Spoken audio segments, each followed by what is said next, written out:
तो क्या हाल है आप सबके? सिस्टम हैक करने के लिए तैयार हो? बाइनोमियल और सर्कल्स का आज के वन शॉट में तुम्हारे पास पीवाईक्यू होंगे। Total number of questions 45 to 46 को होंगे।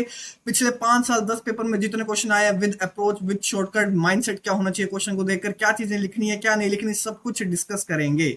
ठीक है। इसके बाद पीवाईक्यू में तो तुम ऐसे हो जाओगे मक्खन सपाट। चलो शुरू करते हैं। सबसे पहले हमारे पास बाइनोमियल के क्वेश्चंस रहेंगे।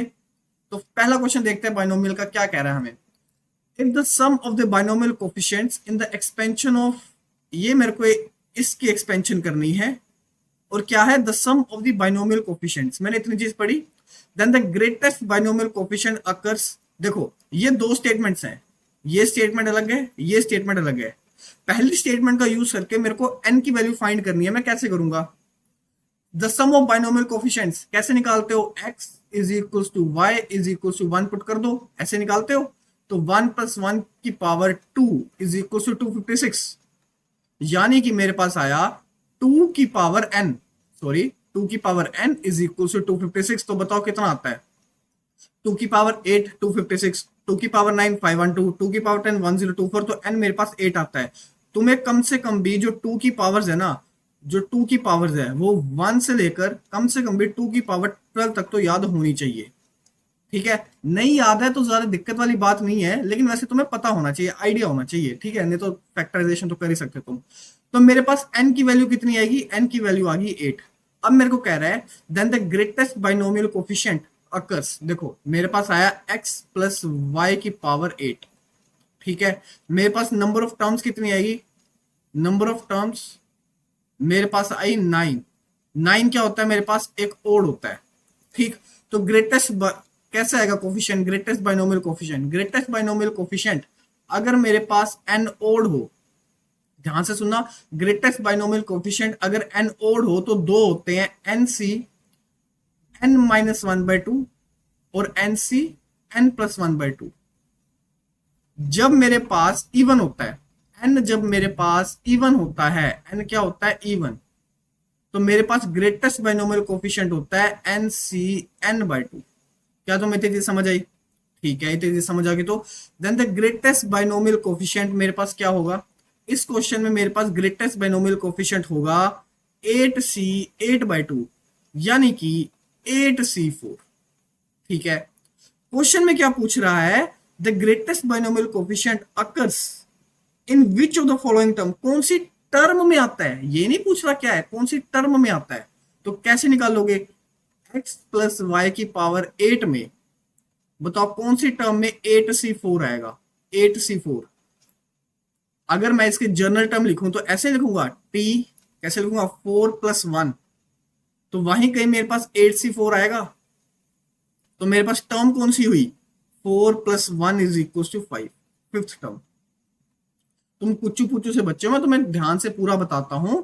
मेरी जान, जर्नल टर्म लिखो। जर्नल टर्म होगा TR+1 which is equal to NCR, A की पावर n माइनस R और B की पावर R। मेरे को 8c4 लगाना है तो R को मैं 4 पुट करूंगा, इसलिए 4+1 5 फिफ्थ टर्म आया। ठीक है। ऑप्शन गलत मार्क कर दिया गया, चलो कोई बात नहीं, मेरे पास आया फिफ्थ टर्म। ठीक। नेक्स्ट अगला क्वेश्चन बाइनोमियल का क्वेश्चन नहीं है, पता नहीं किस क्या सोच के इन्होंने बाइनोमियल में डाल दिया, मेरे को समझ नहीं आया, पर कोई बात नहीं। के जो है वो लेस देन है √2+1 का cube which is less than k+2। ठीक है। कह रहा है के नेचुरल नंबर है तो के की वैल्यू बताओ। मैंने जब इस क्वेश्चन को देखा ना, मेरी बात ध्यान से सुना, बच्चा क्या सोचता है, तुम कैसे सोचोगे? के एक नेचुरल नंबर है, ये मेरे को दे रखा है। मैंने देखा यार क्वेश्चन में मैं कुछ नहीं कर पा रहा। मैं ज्यादा से ज्यादा इस क्वेश्चन में क्या कर सकता हूं? मैं ज्यादा से ज्यादा इस क्वेश्चन में सिर्फ इसको एक्सपैंड कर सकता हूं, और तो कुछ मेरे हाथ में है ही नहीं ना। बात समझ लो तुम। इसको एक्सपैंड ही कर लेते हैं फिर। एक्सपैंड करके देखो क्या बनता है। मैं थोड़ा साइड पे कर लेता हूं। मेरे पास बनेगा k is less then a+b का होल क्यूब। कितना होता है? होल क्यूब ही है ना, √2+1 का होल क्यूब। ठीक है। a+b का होल क्यूब किसका इक्वल होता है? a क्यूब, √2 का cube, a cube plus b cube plus 3 a square b, 2 का square 4 into B. Plus 3ab² is less than k+2। मैंने लिख दिया, इतनी चीज लिख दी। इसको आगे देखते हैं क्या बनेगा। ये √2 का क्यूब कितना होता है बताओ? √2 into √2 into √2 which is 2√2 plus 3 into 2 6 plus 1 7, ठीक, प्लस 3√2, ठीक, इज लेस देन k+2। अगर मैं इसको दोबारा थोड़ा सोल्व करूं, मेरे पास बनेगा k is less then 7 plus 5√2 is less than k+2। बहुत बढ़िया। अब इसके बाद मैं क्या कर सकता हूं? यहां तक तो मेरे पास आ गया।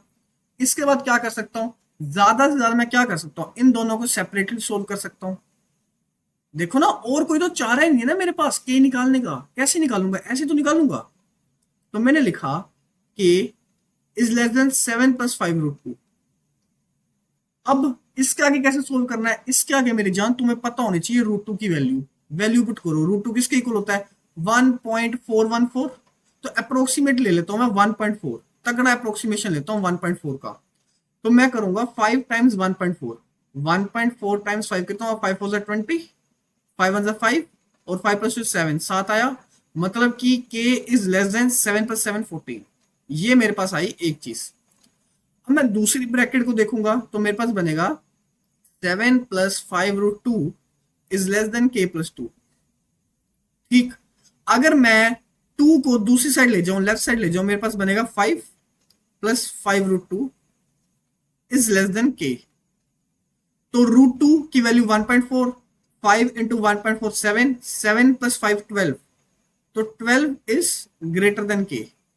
तो मेरे पास कहीं ना कहीं ये चीज बन रही है कि जो k की वैल्यू है वो 12 से बड़ी है और 14 से छोटी है, और k एक नेचुरल नंबर है। तो k की वैल्यू क्या होगी? k की वैल्यू एक ही नंबर हो सकता है 13।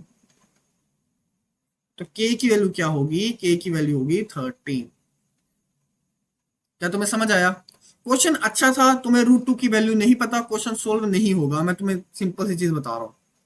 अगला, what is the number of rational terms? देखो ये क्वेश्चन ना आना शुरू हुआ है, रैशनल टर्म्स वाला। तो इस क्वेश्चन में ना एक चीज होती है, वो ये है, मैं तुम्हें बताता हूं इसकी फॉर्म क्या होती है। ऐसे लिखो a/1 plus P plus b/1 plus Q और ये n। जहां पे p कोमा q, या मैं लिखूं n is divisible by p comma q। ये इस फॉर्म का होगा तुम्हारे पास हमेशा। जब भी तुम्हें रैशनल टर्म का क्वेश्चन बनेगा इसी फॉर्म में बनेगा। तो इसमें जो रैशनल टर्म्स कह लो, रैशनल को मैं लिखूंगा r, या तुम कह लो इंटीजर वाली टर्म्स, उसका फॉर्मूला क्या होता है? n/LCM of p comma q plus 1। कभी कभार तुमसे पूछ लेता है कि इररेशनल टर्म्स क्या होंगी? इररेशनल टर्म्स का फॉर्मूला होता है total terms minus n/LCM of p comma q plus 1। क्या तुम मेरी बात समझ आई? तो मैं रैशनल टर्म्स इसमें निकालता हूं। मैंने लिख दिया ऊपर n और एलसीएम लिख दिया मैंने 4,2 का। 4,2 का एलसीएम क्या आता है मेरे पास? 4 और प्लस 1, ये चला गया 4 3 12, 3 प्लस 1 4, आंसर आ गया 4। क्या तुम्हें मेरी बात समझ आई? ये जो सारे क्वेश्चन है ये कैसे हैं? चुड्डू कहेंगे हम, चुड्डू। ये सारे क्वेश्चन कैसे हैं? चुड्डू हैं। ठीक है।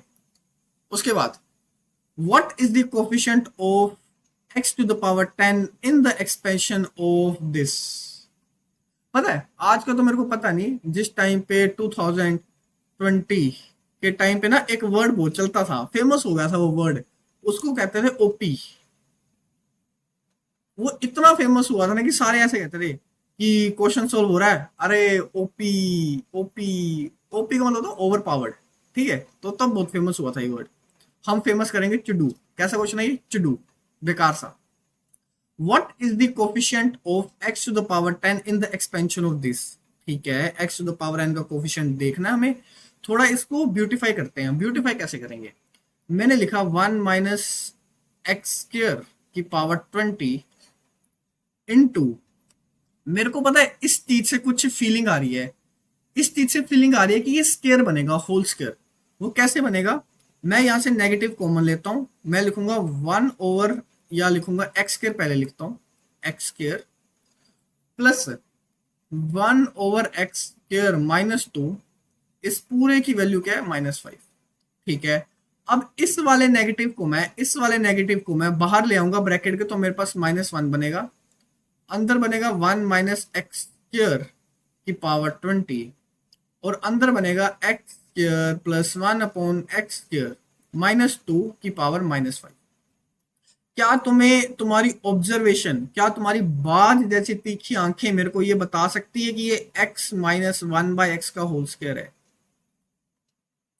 अगर तुम्हारी बाज जैसी तेज आंखें मेरे को ये बता पाए तो कितना ही बढ़िया होगा। ठीक है, उसके बाद देखो -1, 1 - x² की पावर 20, अंदर मेरे पास बचा x - 1/x। ठीक है, और यहां बना मेरे पास 2 को 5 से मल्टीप्लाई कर दो तो -10। अब देखो, अब मैं स्टूडेंट हूं, मैंने क्या सोचा, मैंने ये सोचा, मैंने क्या सोचा, देखो x - 1/x की पावर -10। मैंने क्या सोचा, मैंने देखा यार ये जो है ये 1 - x² है। ठीक है, और अगर मैं अंदर वाली चीज को सोल्व करूं तो ये कहीं ना कहीं x² -1/x बन रहा है, और ऊपर वाली चीज कहीं ना कहीं सेम है। मेरी बात सोच समझ रहे हो? मेरी ऑब्जर्वेशन क्या कह रही है मेरे को? मेरी ऑब्जर्वेशन कह रही है कि यार जो यहाँ पे 1 - x के लिखा है, और जो मेरी दूसरी ब्रैकेट है, मैं उसमें भी कहीं थोड़ी सी मैनिपुलेशन करके 1 - x के फॉर्म बना सकता हूँ, क्योंकि इतने पूरे को तो सोल्व करने की मेरी हैसियत नहीं है अभी। तो इसको तोड़ूंगा मैं। देखो -1 लिखा, मैंने लिखा, देखो यहां क्या बन रहा है? x² -1, यहां क्या बन रहा है? 1 - x²। तो यहां से मैं नेगेटिव कॉमन ले लूंगा, और नेगेटिव 1 की पावर 20 तो पॉजिटिव ही हो जाता है, तो मैं इसको सिंपल x² -1 की पावर 20 लिख सकता हूं। बात समझ आई? फिर मैंने लिखा x² -1 की पावर -10 डिवाइडेड बाय x की पावर -10, तो मेरे पास बना -1 x² -1 की पावर 20 इंटू x² -1 की पावर -10 इंटू x⁻10। ठीक है, इतनी चीज बनी मेरे पास। ठीक है, इसके आगे मैं क्या करूंगा, इसको और थोड़ा सोल्व करते हैं। मेरे पास क्या बनेगा? x² -1 की पावर 10 इंटू x⁻10, अंदर मल्टीप्लाई कर लो तो मेरे पास क्या बनेगा? x³ -x की पावर 10, ऐसा कुछ बन रहा है मेरे पास। मेरे को वो पूछ रहा है, वो मेरे को क्या पूछ रहा है, मेरे को बेबी जानू पूछ रहा है वो कोफिशिएंट ऑफ x⁻10, x⁻10 का कोफिशिएंट पूछ रहा है। तो कैसे निकालेंगे? बड़े ध्यान से देखना। मैं लिखूंगा जनरल टर्म TR+1, मैं मीन वाइल के लिए इस नेगेटिव को कर दूंगा इग्नोर। मैं जो जनरल टर्म लिखूंगा वो सिर्फ इतने इतने की लिखूंगा। तो मैं ऐसा क्यों कर रहा हूं? क्योंकि मैं नेगेटिव को अंदर नहीं लेकर जाना चाहता। समझो इस चीज को, मैं नेगेटिव को अंदर नहीं लेकर जाना चाहता। मेरे पास जो भी फाइनल आंसर आएगा उसको मैं नेगेटिव से क्या कर दूंगा? मल्टीप्लाई। तो मेरे पास क्या बना? TR+1 equals to NCR A की पावर n-r और B की पावर r। ये बना। मेरे को क्या चाहिए? मेरे को चाहिए पावर 10, x की पावर 10 चाहिए। तो मैं क्या करूंगा? मेरे को r को मैं पुट कर दूंगा 10, सिंपल। तो मेरे पास बनेगा T11 is equal to 10C10, x³ की पावर तो 0 बन जाएगी, और ये बन जाएगा -x⁻10। इतनी चीज बनी मेरे पास। तो मेरे पास क्या बनेगा? 10C10, और मेरे पास बनेगा x⁻10। तो x⁻10 का कोफिशिएंट क्या है? 10C10, 10C10 की वैल्यू होती है 1, लेकिन मेरे को एंड में इस नेगेटिव के साथ भी मल्टीप्लाई करना है, तो मेरा आंसर आएगा -1। मेरी जान समझे तुम? मेरा आंसर क्या आएगा? -1। अच्छा क्वेश्चन है ये, अच्छा। तुम्हारी कैलकुलेशन इसमें, तुम्हारी लॉजिकल रीजनिंग इसमें कि तुमने किस किस का पेयर बनाना है, कैसे बनाना है, वो अच्छी होनी चाहिए। तब जाके क्वेश्चन तुमसे बनेगा और आंसर आएगा ऑप्शन नंबर ए। बढ़िया क्वेश्चन, ठीक है। अगला question number 5, if the fourth term in the expansion of this is 5/2, fourth term कैसे निकालोगे तुम? P R plus 1 is equals to N C R, R कितना मेरे पास? एन सी आर, ए की power N minus R, N minus are और R मेरे पास 3 है, और बी लिख दिया मैंने 1/6, इसकी पावर आर 3 है। ये मेरे पास 5/2 के इक्वल दिया है। मतलब कि इस साइड मेरा राइट हैंड साइड कांस्टेंट है। कांस्टेंट का मतलब यहाँ x की पावर 0 होगा। मतलब कि यहाँ पे मेरे पास x का कोफिशिएंट नहीं बचना चाहिए, x नहीं बचना चाहिए, वेरिएबल x ही नहीं बचना चाहिए मेरे पास। तो वेरिएबल x अगर नहीं बचाना तो मैं क्या करूंगा? मैं करूंगा m की power n minus 3 x to the power n minus 3 minus 3, ठीक है। ये किसके इक्वल है मेरे पास? 5/2 के। मतलब कि इतनी चीज मेरे पास किसके इक्वल होनी चाहिए? 0 के, तभी तो x टू द पावर 0 बनेगा। तो अगर मैं इतनी चीज को 0 के इक्वल पुट करूं तो n माइनस 6 इक्वल टू 0, तो n किसके इक्वल आएगा? 6 के।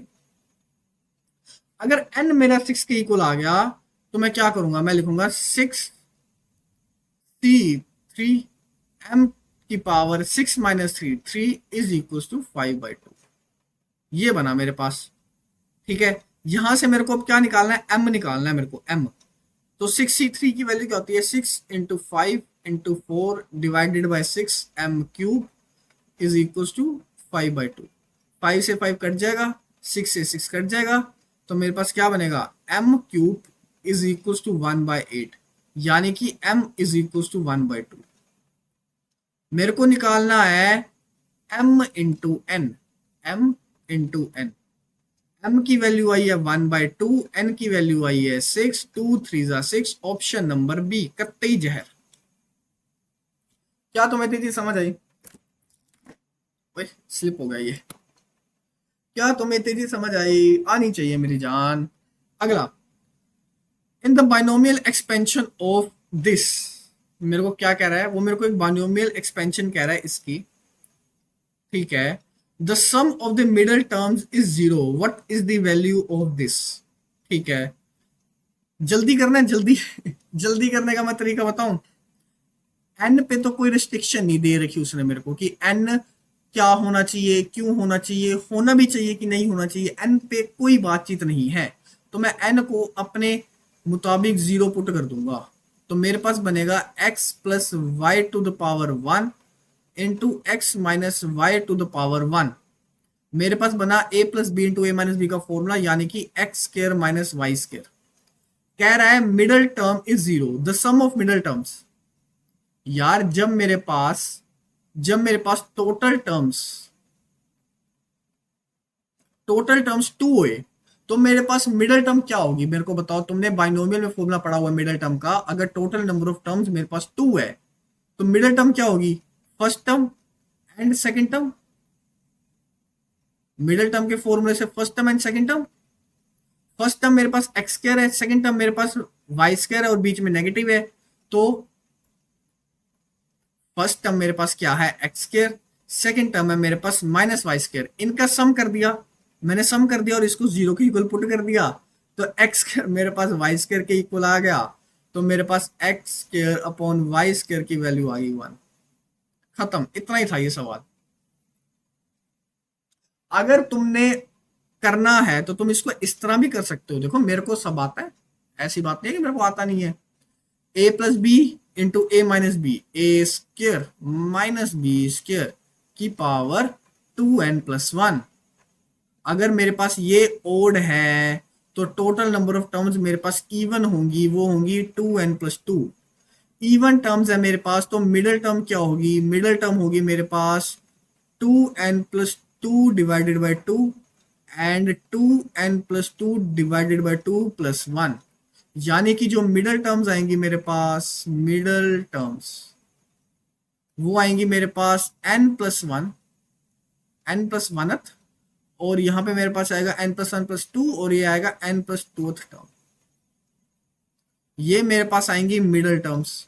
अब जैसे ही मेरे पास मिडल टर्म्स निकल गई, इसके बाद मेरे को फिर जनरल टर्म का फॉर्मूला लगाना है, वहां पे मेरे को ये टर्म्स निकालनी है, उनका सम करना है। इतना ज्यादा क्यों करना है मेरी जान, सीधा एन को 0 पुट करो। ठीक है, अगला सवाल। In the expansion of this, if the coefficient of x to the power 3 is 35। ठीक है, इसकी मेरे को एक्सपेंशन कह रहा है, इसकी। तो इसकी एक्सपेंशन क्या होगी, 1 प्लस एक्स की पावर p प्लस क्यू। ठीक है, मैं इसमें निकालूंगा general term, t r plus 1 is equals to N C are, ए की पावर n माइनस आर और b की पावर क्या है, आर। आर, ठीक। अब मेरे को क्या निकालना है, एक्स क्यूब। एक्स क्यूब निकालना है, तो आर को पुट कर दूंगा मैं 3। आर को मैंने 3 पुट कर दिया, तो मेरे को क्वेश्चन में कह रहा है p प्लस क्यू सी 3 की वैल्यू 35 के इक्वल है। क्या तुम्हें मेरी बात समझ आई? अब वैल्यू पुट करो। पहले p प्लस क्यू मेरे को निकालना है, और p प्लस क्यू ऊपर है। मेरे को बताओ 5c3 की वैल्यू क्या आएगी, 6c3 की वैल्यू क्या आएगी, 7c3 की वैल्यू क्या आएगी, 8c3 की वैल्यू क्या आएगी। 5c3 कितना हो जाएगा मेरे पास, 5c2, तो ये तो नहीं आएगा। 6c3 की वैल्यू मैंने ऊपर निकाली है, 35 नहीं होती। 8c3 और 7c3, 7 इंटू 5 इंटू 6, 7 5 35, ये होता है आंसर। आंसर आया ऑप्शन नंबर सी, 7c3 होता है मेरे पास 7 इंटू 5 इंटू 6 डिवाइडेड बाई 6, यानी कि 7 5 35। कैलकुलेशन तेज रखो मेरी जान, पेपर तुम्हारा नजदीक है। यार this is very good question यार, मैं इसको कर रहा था ना, मेरे को मजा आया ये क्वेश्चन करके। मैंने कहा यार क्या क्वेश्चन है, इंपॉर्टेंट एंड वेरी गुड, इसको वेरी गुड कहो यार, अच्छा क्वेश्चन है। कह रहा है कि 8 प्लस 3 रूट 7 की power 20 is equal to v plus U. और ये जो है मेरे पास w के इक्वल है, u इज एन इंटीजर और v की वैल्यू है 0 और 1 के बीच में। वो कह रहा है v प्लस w की वैल्यू क्या होगी। वो कह रहा है v जो मेरे को पता ही नहीं है क्या है। v 0 से 1 के बीच में कुछ भी हो सकता है, मेरे को नहीं पता क्या है। और w एक गंदा सा नंबर है, 8 माइनस 3 रूट 7 की ब्रैकेट पावर 20, एक गंदा सा नंबर है। उनका सम बताओ क्या होगा। वो खिला जाओगे पेपर में ये सवाल देखकर। देखो कैसे करना है, मैं क्या करूंगा, मैं w की वैल्यू ही निकाल लूंगा। 8 माइनस 3 रूट 7 की पावर 20, मैं देखता हूं क्या मैं इसकी वैल्यू निकाल सकता हूं। इसकी वैल्यू निकालने के लिए मेरे को रूट 7 पता होना चाहिए क्या होता है। रूट 7 कैसे निकालोगे, मैंने तुम्हें एक शॉर्टकट बताया हुआ है, पिछली स्ट्रेट लाइन की क्लास में मैंने बताया था। देखो ये एक परफेक्ट स्क्वायर नहीं है, जब ये परफेक्ट स्क्वायर नहीं है, तुम्हें इसके नियरेस्ट परफेक्ट स्क्वायर ढूंढना है। इसके नियरेस्ट मेरे को पता है रूट 9 होता है, जो कि 3 है।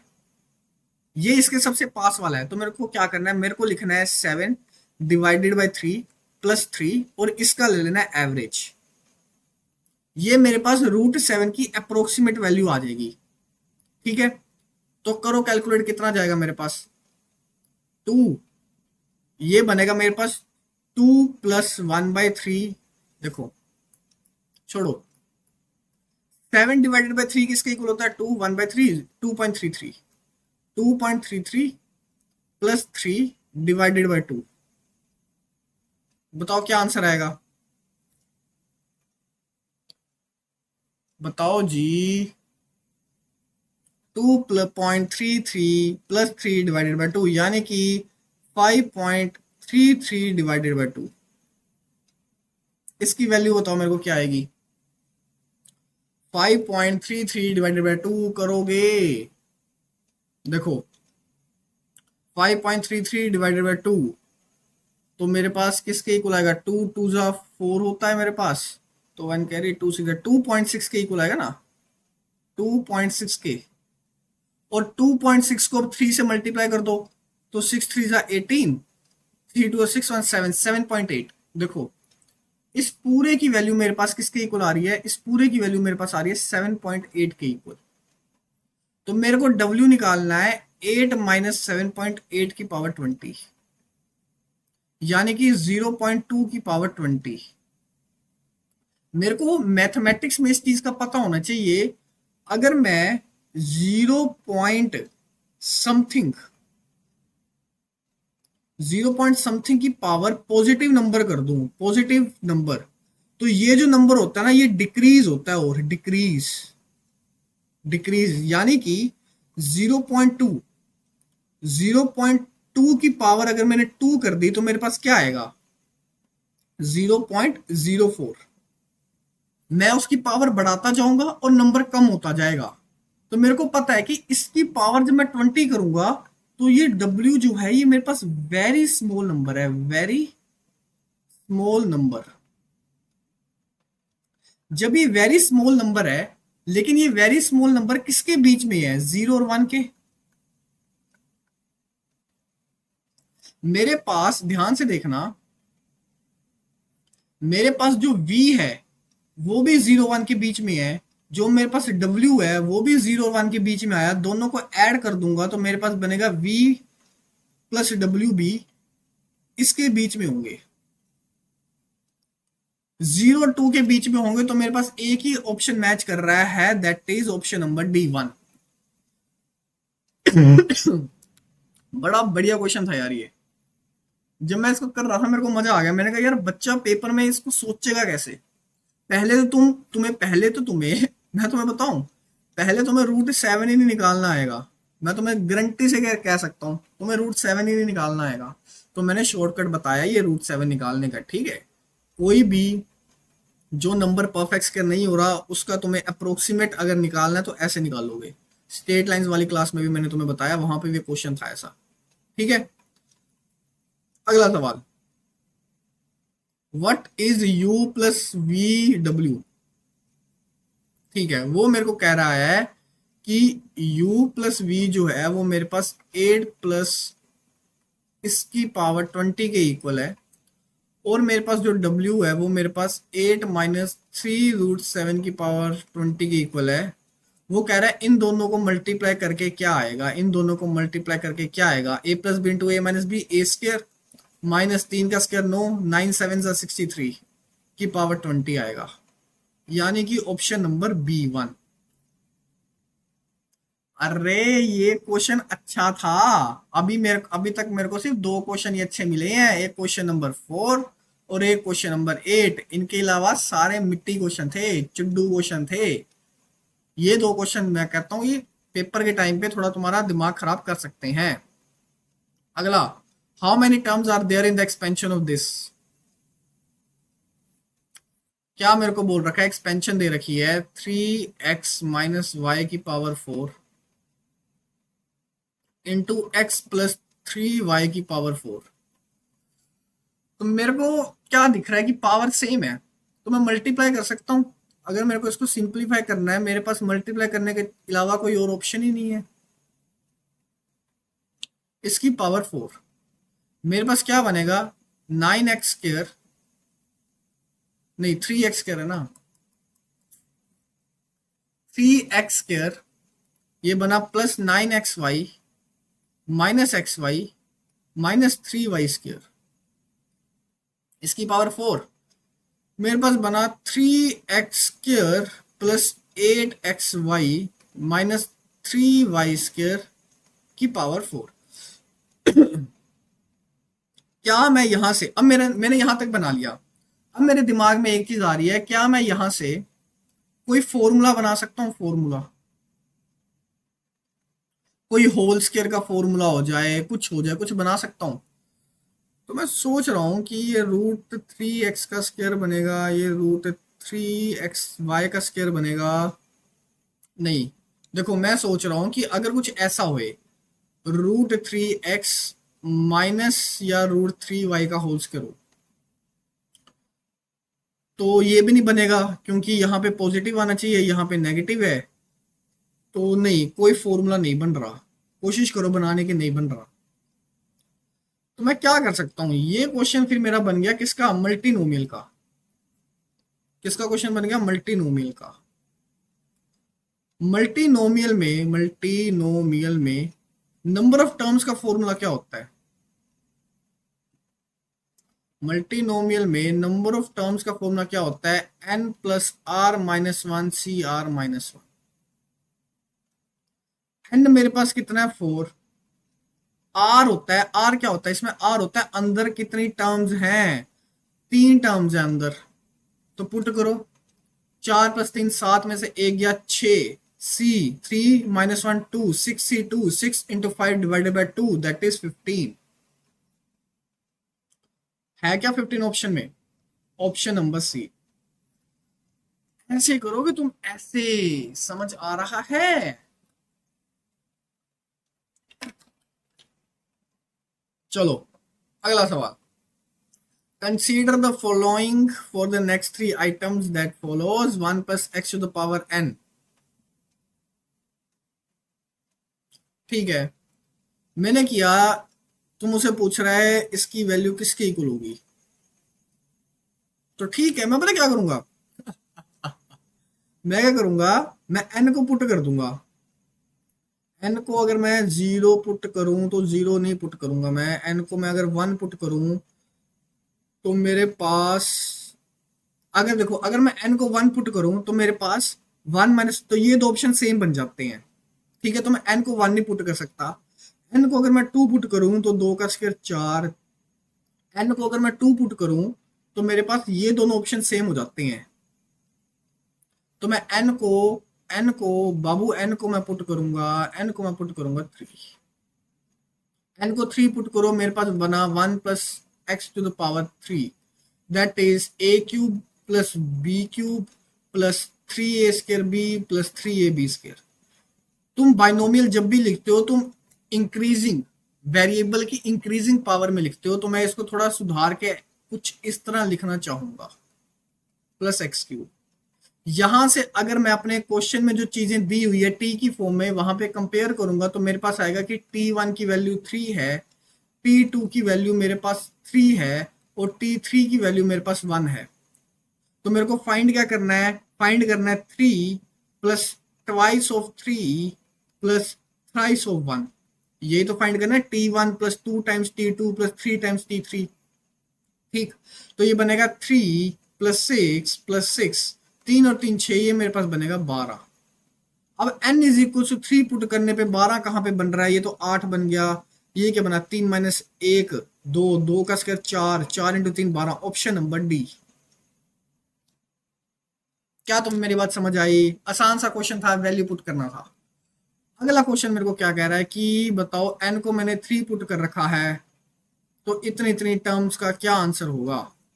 1 - 3 + ट्वाइस ऑफ 3 - थ्राइस ऑफ 1, यानी कि 1 - 3 + 6 - 1। ठीक है, ये तो कट जाएगा, मेरे पास आंसर आएगा 1, ऑप्शन नंबर डी। क्या ही सोचना है इसमें कितनी जल्दी होगा। फिर पूछ रहा है t1 + t2 + t3 की वैल्यू, t1 + t2 + t3 की वैल्यू ये यहाँ पे है ना, t1 + t2 t3 बाबू यहाँ पर है। 3 और 3 6 + 1 7, 7 आती है वैल्यू। n को 3 पुट करो, यहाँ पे 8 आता है, 3 - 1 आता है मेरे पास 2, ये भी बनेगा 3 - 1, ये बनेगा ऑप्शन नंबर बी। 2 की पावर 3 - 1, 8 - 1 दैट इज 7। n को एन यार मैं ना कॉफी बहुत पीता हूँ पता है, मेरे को लग रहा है कॉफी पीने से गला खराब हो गया। जैसे अभी पता है रात के कितने बज रहे हैं, अभी रात के बज रहे हैं 2:45, अगर तुम देख पा रहे हो तो। ठीक है 2:45 है, तो क्लास लेने से पहले मैंने इतने से पानी में एक पैकेट डाला नेस्कैफे का, उसको ग्लास को मैंने थोड़ा घुमाया और ऐसे पी लिया इतने से पानी में। तो वो बहुत कड़वी होती है और मैं बहुत हाई इनटेक है मेरा, क्योंकि मेरे को पूरी रात जागना होता है ना, अलग अलग काम करने होते हैं, जिसकी वजह से थोड़ा गला खराब हो रहा है और मेरे को लग रहा है उसकी वजह से खांसी हो रही है मेरे को, बहुत ज्यादा कफ हो रही है मेरे को। मतलब फेलगम नहीं निकल रहा बट स्टिल सूखी पेन है यहाँ पे। How many terms are there in the expansion of this, इसको देखो और इसको देखो, a + b × a - b, a² - b² की पावर 9, कितनी टर्म्स होंगी मेरे पास, 9 + 1 10। आसान आसान सा क्वेश्चन था। ठीक है चुड्डू। In the expansion of this, what is n + 1th term from the end when arranged in binomial? In binomial, there are very to-do questions. rth term from end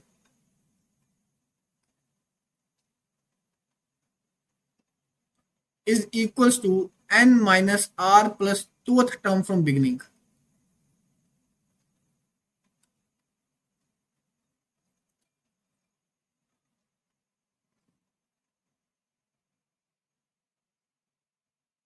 मैं बिगिनिंग में मैं B tooth term from beginning में beginning spelling भूल गया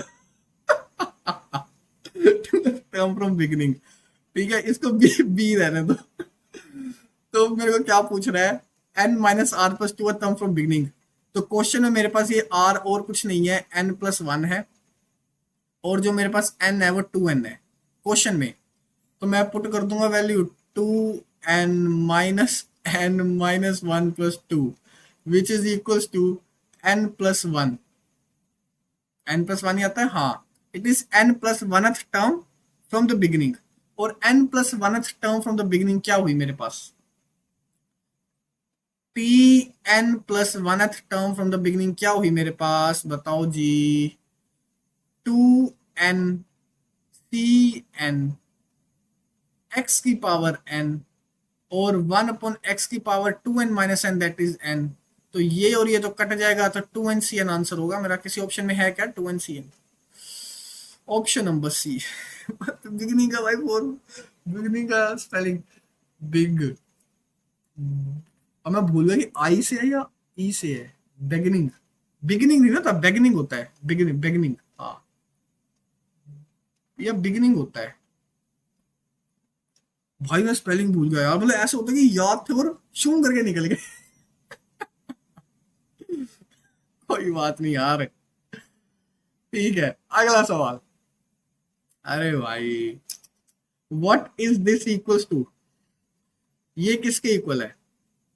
तो जब मैं paper में बैठा हुआ हूं ना और मैंने ये क्वेश्चन देखा, तो मेरे को पता चला यार क्या कर सकते हैं इस क्वेश्चन में।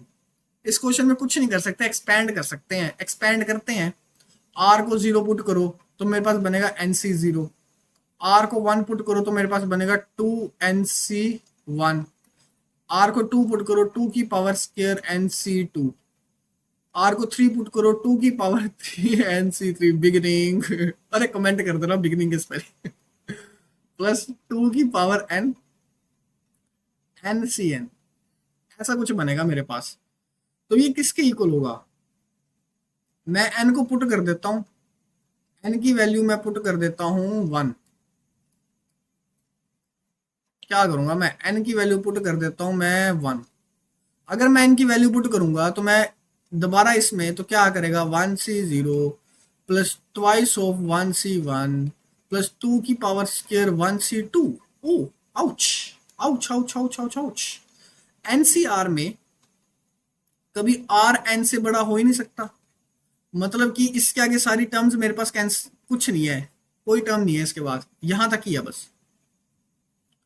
तो मेरे पास बना वन प्लस टू, यानी कि मेरे पास थ्री। एन को वन पुट करने पे थ्री ऑप्शन, सिर्फ मेरे को ऑप्शन नंबर बी ही दे रहा है तो मेरे पास आंसर आ गया ऑप्शन नंबर बी। ठीक, अगला सवाल।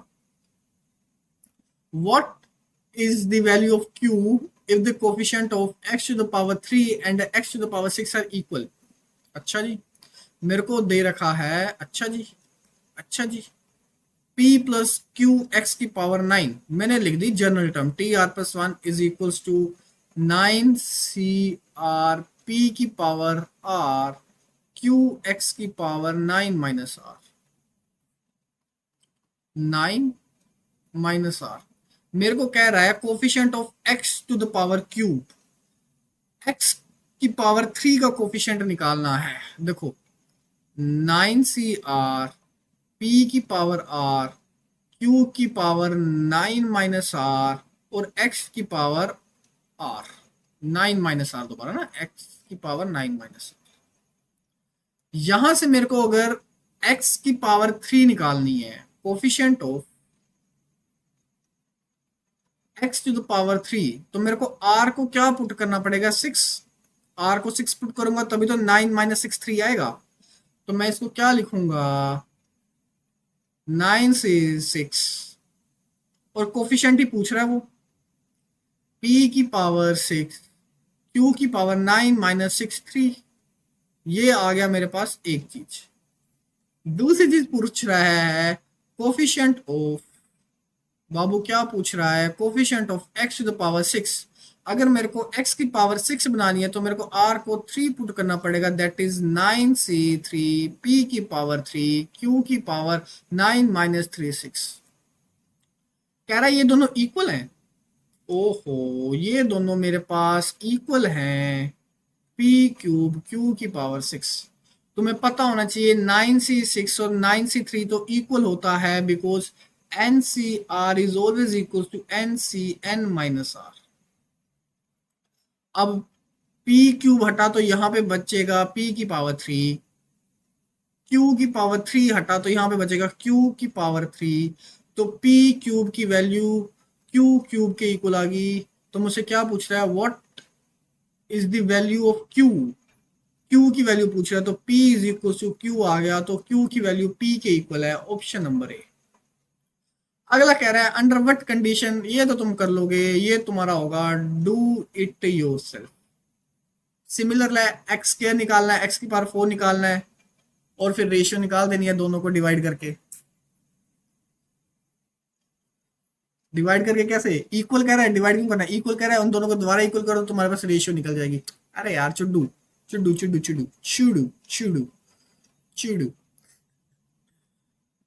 If these are the coefficient of expansion of 1 to the 1 x to the power n, what is value। अरे यार तुम्हें पता है sum of all binomial coefficient क्या होता है, sum of all binomial coefficient is 2 की पावर n। लेकिन ये जो sum of all binomial coefficient होता है ये nc0 से शुरू होता है, लेकिन यहां मेरे पास nc1 से शुरू हो रहा है, तो इसका आंसर क्या होगा, 2 की power n minus 1, option number B. आसान सा है, इसकी जरूरत नहीं थी, यहां पे वो a प्लस बी की पावर n भी लिख सकता था। What is NC1 plus NC2 plus, अच्छा वो कह रहा है कि NC1 plus NC2 up to so on plus NCN किसके इक्वल होता है। अगर मैं यहाँ पे 0 लिख दूं और दोबारा इस पूरे को कॉपी कर लूं तो सम ऑफ ऑल बाइनोमियल कोएफिशिएंट्स 2 की पावर n के इक्वल होते हैं, यानी कि अगर इसका वैल्यू 1 होता है, NC0 1 होता है, यानी कि इतने इतने पार्ट का आंसर क्या आएगा मेरे पास, 2 की पावर n माइनस 1। सम किसके इक्वल होता है, 2 की पावर n माइनस 1 के। अच्छा जी, ओके, इन्होंने एक्सपैंड करके लिखा हुआ है, इन्होंने इसको भी एक्सपैंड कर दिया है, तो मैं कह रहा हूं एक्सपैंड करने की जगह छोड़ो ना। अरे छोड़ो यार, n की वैल्यू पुट कर लो, एक्सपैंड क्यों करना, n की वैल्यू पुट कर लेते हैं हम 3। ठीक है, सेव खेलते हैं, 3 पुट करते हैं, तो मेरे पास बचा 3c1 plus 3c2 plus 3c3। 3c1 3 होता है, 3c2 कितना आया, 3 इंटू 2 डिवाइडेड बाय 2 3 आया, और 3c3 1 आया, 3 प्लस 3 6 और 1 7। देख लो 3 पुट करने पे, 3 पुट किया तो पहली 3 टर्म्स मेरे को 7 नहीं देगी, 3 पुट किया तो पहली 3 टर्म्स 2 की पावर 2 4, 4 प्लस कितना है, 4 प्लस 2 6 और 1 7, ये आंसर हो सकता है।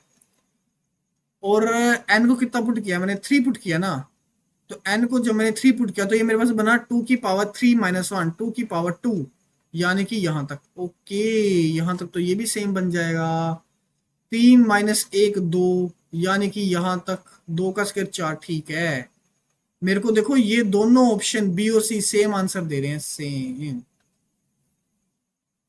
ओके, तो मैं पता क्या करूंगा, मैं n को 1 पुट करूंगा। देखो मैंने अब कैसे सोचा, सोच लो देखो, अगर मैं n को 1 पुट करूं तो ये मेरे पास बनेगा 2 की पावर 1, और ये मेरे पास क्या बनेगा, n की पावर 1 पुट करने पे 2 की पावर 0। ये दोनों डिफरेंट वैल्यूज आ गई, इसलिए मैं n को 1 पुट करूंगा। n को 1 पुट करने पे मेरे पास बनेगा 1c1, दैट इज 1। और अगर मैं यहाँ पे ऑप्शन नंबर बी में n को 1 पुट करूंगा तो मेरे पास क्या बनेगा, n को 1 पुट करने पे मेरे पास बी ऑप्शन में बनेगा 1 प्लस 2 दैट इज 3, और सी ऑप्शन में n को 1 पुट करने पे बनेगा 2 की पावर 1 माइनस 1 0, 2 की power 0 1।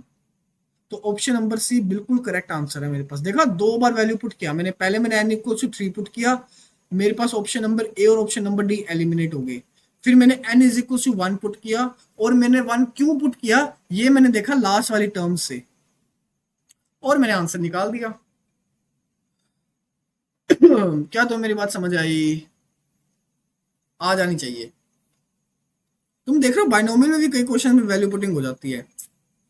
What is the sum of the coefficients of the first and the last terms in the expansion of this? अरे यार आसान है ये तो। इसको ऐसे मत देखो, इसको पता क्या, मैं तुम्हें एक जर्नल चीज बताता हूँ, जर्नल चीज। 1 plus X to the power n में स्टार्ट और ये एंड, स्टार्ट में आएगा मेरे पास nc0, एंड में आएगा मेरे पास ncn। स्टार्ट में आएगा nc1, एंड से आएगा ncn-1। स्टार्ट से आएगा nc2 और एंड में आएगा ncn-2। ये सारे इक्वल होते हैं, स्पेशली सिर्फ एक केस में 1 plus X to the power n में ये सभी मेरे पास इक्वल होते हैं।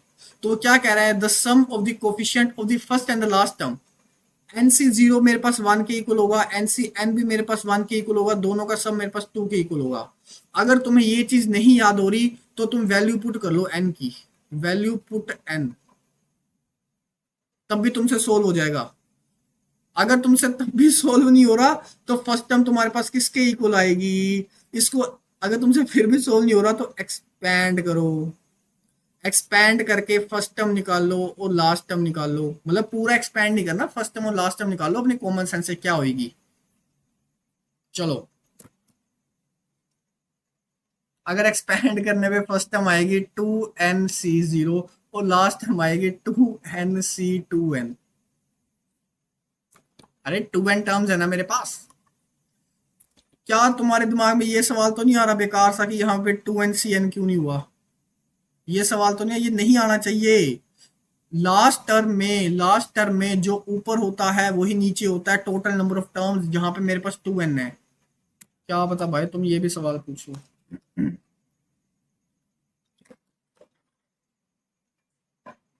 मेरे दिमाग में ना भी गाना चल रहा है उसका, सीधे मौत, उसका गाना ना, होला अमीगो, कैसे हो, ठीक हो। आज के आगे नहीं बोलूंगा मैं, भगवान माफ करना। चलो, how many terms are there in the expansion of this?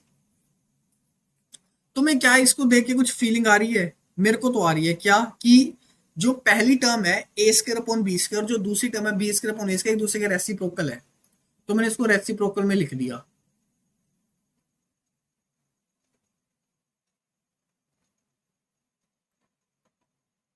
अगर मैं इतनी इतनी पूरी टर्म को ही मैं एक्स ले लूं तो मेरे पास क्या बनेगा, एक्स, पूरी पूरी टर्म को नहीं ना लेना।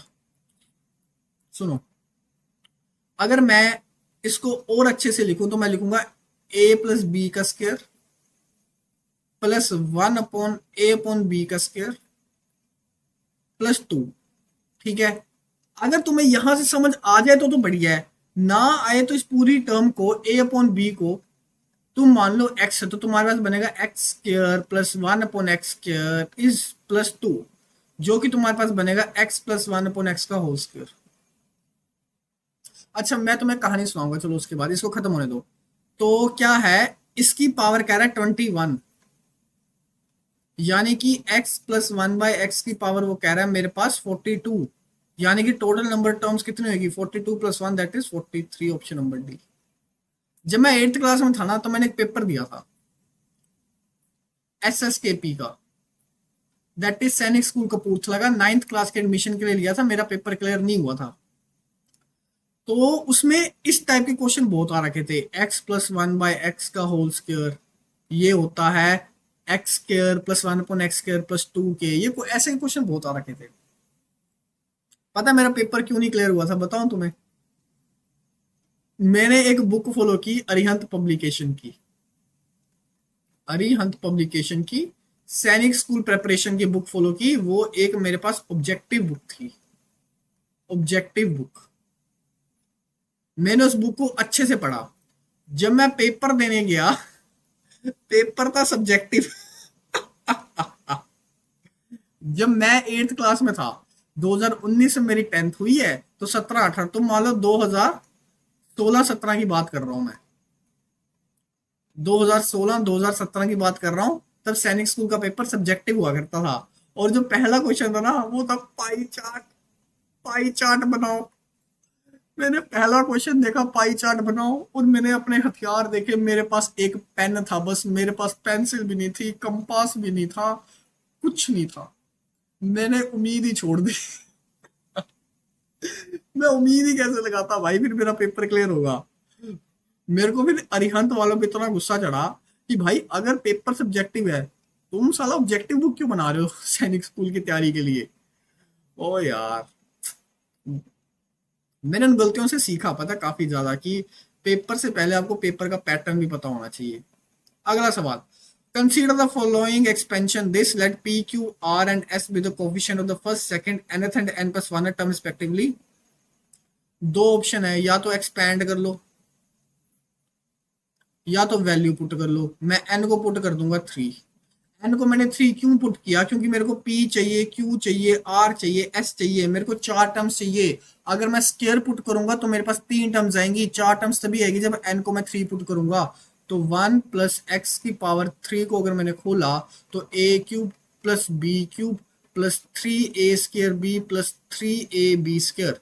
और मैंने तुम्हें बोला है बाइनोमियल में जो वेरिएबल होता है उसकी पावर इंक्रीजिंग टर्म्स में हम लिखते हैं। तो 1 plus 3x plus 3x² plus x³ यानी कि जो p है वो मेरे पास किसके इक्वल आ गया, 1 के। जो q है वो मेरे पास आ गया सेकंड टर्म के कोफिशिएंट 3 के। जो मेरे पास r है वो nth टर्म का कोफिशिएंट, n मेरे पास 3 है तो थर्ड टर्म का कोफिशिएंट 3, और s मेरे पास आ गया फोर्थ टर्म का कोफिशिएंट 1।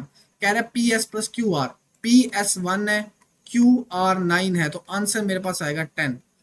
एन को 3 पुट करने पे 10 का आ रहा है, 3 2 6 प्लस 1 7, 3 का स्क्वायर 9 2 18, 12 और 1 13, 3 का square 9 plus 1 10। Option number C. सोचना शुरू करो। मेरे को पता है बाइनोमियल में तुम्हें वैल्यू पुटिंग करा के सोचना नहीं सिखाया गया, तुम्हें नहीं पता होगा, लेकिन इस क्लास का यही तो फायदा है कि सोचो कि वैल्यू पुट भी हो सकती है। ठीक है, अगला, consider the following statement in respect of the expansion this: among all the coefficient of the terms the coefficient of sixth term has the highest value। greatest coefficient पूछ रहा है वो तुमसे, क्या पूछ रहा है, greatest coefficient। ग्रेटेस्ट कोफिशिएंट कैसे निकालोगे, इवन है तो इवन का ग्रेटेस्ट कोफिशिएंट क्या होगा, 2c2 10c2। इवन का ग्रेटेस्ट कोफिशिएंट होता है NCN/2, यानी कि 10c10/2 दैट इज 5, 10c5। और 10c5 मैं कैसे लिखूंगा, t5+1, यानी कि t6, यानी कि 6 term has the highest value. बहुत बढ़िया। The coefficient of third term is equal to the coefficient of 10th term। The coefficient of third term, अच्छा जी, third term, third term, third term कैसे लिखोगे तुम, t2+1। ठीक, नाइन्थ टर्म कैसे लिखोगे तुम, ninth term will be, ninth term will be t8+1। क्या तो मेरी बात समझ आ रही है। वो कह रहा है coefficient of third term, third term का कोफिशिएंट क्या होगा 10c2, और मेरे पास नाइन्थ टर्म का कोफिशिएंट होगा 10c8।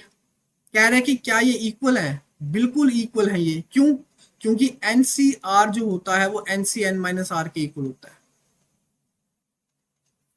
तो ये भी स्टेटमेंट करेक्ट है, आंसर आएगा option number C, both 1 and 2। क्या तुम मेरी बात समझ आई, बहुत बढ़िया। अगला, what is the ratio of the coefficient of the middle terms when expanded in ascending order। ये छोड़ो, मिडल टर्म्स, अगर मेरे पास n ओड है और n+1 10 इवन आएगा, तो मिडल टर्म्स क्या आएंगी मेरे पास, 2 10/2 comma 10/2 + 1 that is fifth and sixth term मेरे पास मिडल टर्म आएंगी। फिफ्थ एंड सिक्स्थ मेरे पास क्या आएंगी, मिडल टर्म। अगर मैं एक बात सोचू ना, 4/5 1 और 1। मैंने यहां पे सोचा कि क्या मैं वैल्यू पुट कर सकता हूँ क्या मैं वैल्यू पुट कर सकता हूँ पी और क्यू की वैल्यूज? क्या मैं पी और क्यू की कोई वैल्यू पुट कर सकता हूँ? बिल्कुल कर सकता हूँ, पर फायदा कोई नहीं यार, फायदा कोई नहीं। पूछो फायदा क्यों नहीं? अगर मैं पी और क्यू को 1 पुट कर दूं तो ये ऑप्शन और ये ऑप्शन सेम ही हो जाएंगे। और अगर मैं पी क्यू को 1 के अलावा कुछ भी पुट कर दूं तो कोई फायदा नहीं है, सोल्व तो मेरे को करना ही पड़ेगा। ठीक है, तो चलो सोल्व करते हैं फिर। In the coefficient what is the ratio of the coefficient middle terms? तो फिफ्थ टर्म निकालनी है, that is 2 4 plus 1 is equals to N C R P की पावर एन माइनस आर 5 और क्यू की पावर आर यानी कि 4। T 5 plus 1 निकालो यानी कि 9c5 पी की पावर आर पी की, अरे यार ये होता है रात को। टी 4 प्लस 1 निकालना है ना, तो एन सी आर कितना है 4, पी की पावर क्या होता है एन सी आर ए की पावर एन माइनस आर 5 और क्यू की पावर, सही तो लिखा था, क्या कर रहा हूँ यार पता नहीं बिगिनिंग हो रही है मेरी, बिगिनिंग 9c5। ठीक है, एनसीआर ए की पावर एन माइनस आर और बी की पावर आर, इन दोनों का रेशियो लेना है। एनसीआर और NC N minus R same होता है, एक्स टू द पावर ये 5 है 5। ठीक है, तो मेरे पास क्या बनेगा, what is the ratio of the middle terms? Coefficient of middle terms पूछ रहे हैं तो मैं इसको इग्नोर कर सकता हूँ, ये बच गया, ये बच गया, तो आंसर आया P by Q, option number B. Coefficient पूछ रहा है तो मैं एक्स को इग्नोर कर सकता हूँ, खत्म। What is the coefficient of middle terms in the expansion of this? अच्छा, ऑप्शन ही है इसके, what is the coefficient of the middle term in the expansion of this. मैंने इसको देखा, फिर मैंने देखा क्या क्या ये कोई फॉर्मूला बन सकता है? अगर ये फॉर्मूला बन गया तो ठीक है, नहीं तो फिर भाई ट्राइनोमियल का क्वेश्चन हो जाएगा, मल्टीनोमियल का क्वेश्चन हो जाएगा। फॉर्मूला देखो, ये बना 2x square plus twice of 2x plus 1 का होल स्क्वायर, ये बना 2x प्लस 1 का होल स्क्वायर की power 5, that is 2x plus 1 की पावर 10। क्या तुम मेरी बात समझ आई? अब मिडल टर्म निकाल लो यार, मिडल टर्म क्या होगी, नंबर ऑफ टर्म्स कितनी है मेरे पास, मिडल टर्म मेरे पास आएगी number of terms 11, middle term क्या आएगी 11 प्लस 1 डिवाइडेड बाई 2 यानी कि 12 डिवाइडेड बाई 2 यानी कि 6 टर्म, 6 टर्म क्या होगी टी 5 प्लस 1 यानी कि मेरे पास बना एन सी आर ए की पावर एन माइनस आर, ए की पावर एन माइनस आर, 10 में से 5 के 5 और बी की पावर कितनी होगी आर, तो 10c5 बना और मेरे पास मल्टीप्लाई करके बना 2 की पावर 5, तो 10 into 9 into 8 into 7 into 6 5 into 4 into 3 1 2 3 4 5 5 into 4 into 3 into 2 into 1 into ये बना 32। ठीक है, 5 2 ज़ा 10 और ये 10 कट गया, 4 2 ज़ा 8, इसको ना दूसरे पेन से लिखता हूँ, 4 2 ज़ा 8 3 3 ज़ा 9 यानी कि मेरे पास बना 3 2 6 6 ज़ा 36 यानी कि आंसर आया 36 टाइम्स 32। इसको मल्टीप्लाई कर लो, तुम्हारे पास तुम्हारा आंसर आ जाएगा। चलो अगला सवाल, अगला सवाल कह रहा है चिड़ू सवाल, चिड़ू चिड़ू कह रहा है कि 3nc2n is equals to 3nc2n minus 7, तो what is the value of, अरे अगर ncx is equals to ncy हो जाए तो तुम्हारे पास दो कंडीशन बनती है, या तो x इक्वल्स टू y या तो x plus Y is equals to n। अगर मैं यहाँ पे पहली कंडीशन लगाऊं कि 2n is equals to 2n minus 7, तो ये कट जाएगा, मेरे पास आएगा माइनस 7 इज इक्वल्स टू 0, मतलब पहली कंडीशन नहीं लगा सकता। दूसरी कंडीशन लगाऊंगा तो मेरे पास बनेगा 4n minus 7 is equals to 3n यानी कि n इज इक्वल टू 7। मैं पुट कर दूंगा तो मेरे पास बनेगा 7c2, 7 6 × 2, 2 3 7 21, आंसर आएगा ऑप्शन नंबर डी, 21। हो ਆਰੀ ਨੀ ਤੇਰੇ ਟਾਉਣ ਤੂੰ ਘੁੰਮਦੀ ਉੱਥੇ ਜੱਟ ਦੀ ਚਲੇ सरदार। मैं तुम्हें कहानी सुनाता हूँ। पता क्या हुआ? मेरे को ना मेरी जूनियर का मैसेज आया। 13th को ना मेरा बर्थडे था। 13 अगस्त को ना मेरा बर्थडे था। तो मेरे को मेरी जूनियर का मैसेज आया कि हैप्पी बर्थडे, ये वो। तो कहते कि भैया भाभी कैसे हैं, कहते कि भैया भाभी कैसे हैं। मैंने कहा यार भाभी तो है नहीं कोई। कहती भैया यार ये कैसे हो सकता है, आपके नंबर अच्छे, आपके पेपर क्लियर, दिखने में भी आप ज्यादा बढ़िया तो नहीं हो पर ठीक हो, कॉलेज में आपके मार्क्स अच्छे थे, कॉलेज में आप सोसाइटीज का पार्ट थे, कॉलेज में आप थोड़े से स्टूडेंट यूनियन का पार्ट थे, आप इलेक्शंस में थे, ऐसा कैसे हो सकता है? ठीक है। मैंने कहा यार अब है तो क्या ही कर सकते हैं। मैंने फिर ना एक व्हाट्सएप पे व्हाट्सएप पे मैंने एक स्टेटस लगाया अपनी फोटो का। उसमें मैं मुच्छों को थोड़ा ऐसे कर रहा था और पीछे मैंने लगा दिया गाना ऐसे ना बदमाशी वाला, कि सिद्धू मूसे वाले का गाना लगा दिया मैंने कि आरी नी जेड़े टाउन तू घूमदी उथे जट दी चले सरदारी। मेरे को उसका रिप्लाई आया कहती दिस इज द रीजन, यही कारण है, जैसी आप फोटो डाल रहे हो मूछों पे हाथ लगा के गाना लगा रहे हो लोग डर जाएंगे आपसे। मैंने कहा यार अब जो क्या ही कर सकता हूँ मैं, पर्सनैलिटी ऐसी है कि पीछे रोमांटिक गाना अच्छा नहीं लगता। ठीक है, चलो अगला सवाल, चिड़ू सवाल अगला भी। चिड़ू 51c21 माइनस 51c22। मैं नहीं लिख रहा इसको, पागल की तरह लिखते जाओ। चलो ध्यान से देखो इस सवाल को, ध्यान से देखें इस सवाल को,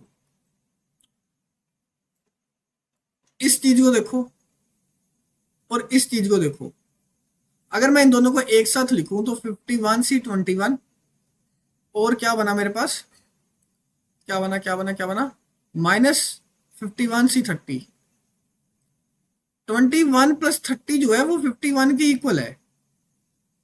ये तुम्हें यहां से ऑब्जर्व, ये क्वेश्चन ऑब्जर्वेशन का क्वेश्चन है, ऑब्जर्वेशन का क्वेश्चन है ये।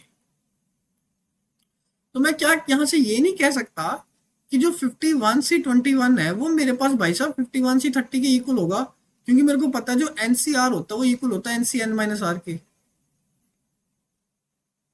तो अगर ये इक्वल होता है ये दोनों तो कट जाएंगे। तो देखो ये दोनों कट गए, प्लस और माइनस का निशान था। मेरे को पता है कि देखो 29 और 22 को ऐड करो, 9 और 2 11, तो 51 बनता है। यहां नेगेटिव साइन है, यहां पॉजिटिव साइन है, ये भी कट जाएंगे। सिमिलरली 23 और 28 को ऐड करो तो ये भी कट जाएंगे। सिमिलरली 24 और 27, 7 और 3 10 और 1, ये भी कट जाएंगे। ये पॉजिटिव निशान है, यहाँ पे नेगेटिव है और यहाँ पे पॉजिटिव है, ये भी कट जाएंगे। सिमिलरली देखो 25 प्लस 26 कितना होता है, ये भी 51 होता है, तो ये भी कट जाएंगे। तो आंसर आएगा 0। वाह, 0 ऑप्शन में है ही नहीं। तो मैंने देखा जरा ये वाला ऑप्शन देखो, ये बना 51c51 यानी कि 1 माइनस 51c0 यानी कि 1, that is 0, option number C. तो आ रही चलो, which of the following is the greatest coefficient. Greatest coefficient कैसे निकालोगे? ग्रेटेस्ट कोफिशिएंट कैसे निकलेगा? ये इवन है, इवन है, इवन। तो ग्रेटेस्ट कोफिशिएंट कैसे निकलेगा? ग्रेटेस्ट कोफिशिएंट क्या होता है तुम्हें कितने बार बता दिया। इवन है तो NCN/2, ओड है तो NCN-1/2 या NCN+1/2। 100C 100/2 कितना आ गया? 100C 50। आगे कह रहा है विच of the following is the greatest coefficient. 100C 50 में x की पावर क्या होगी? तुम्हें पता है 1 प्लस x की पावर n में x की पावर r का जो कोफिशिएंट होता है वो NCR होता है। यानी कि x की पावर 50 का कोफिशिएंट होगा 100 से 50, यानी कि ऑप्शन नंबर डी। क्या सोचना था इसमें? अरे बताओ, कुछ सोचना था एक्स्ट्रा? कुछ नहीं सोचना था। चलो अगला।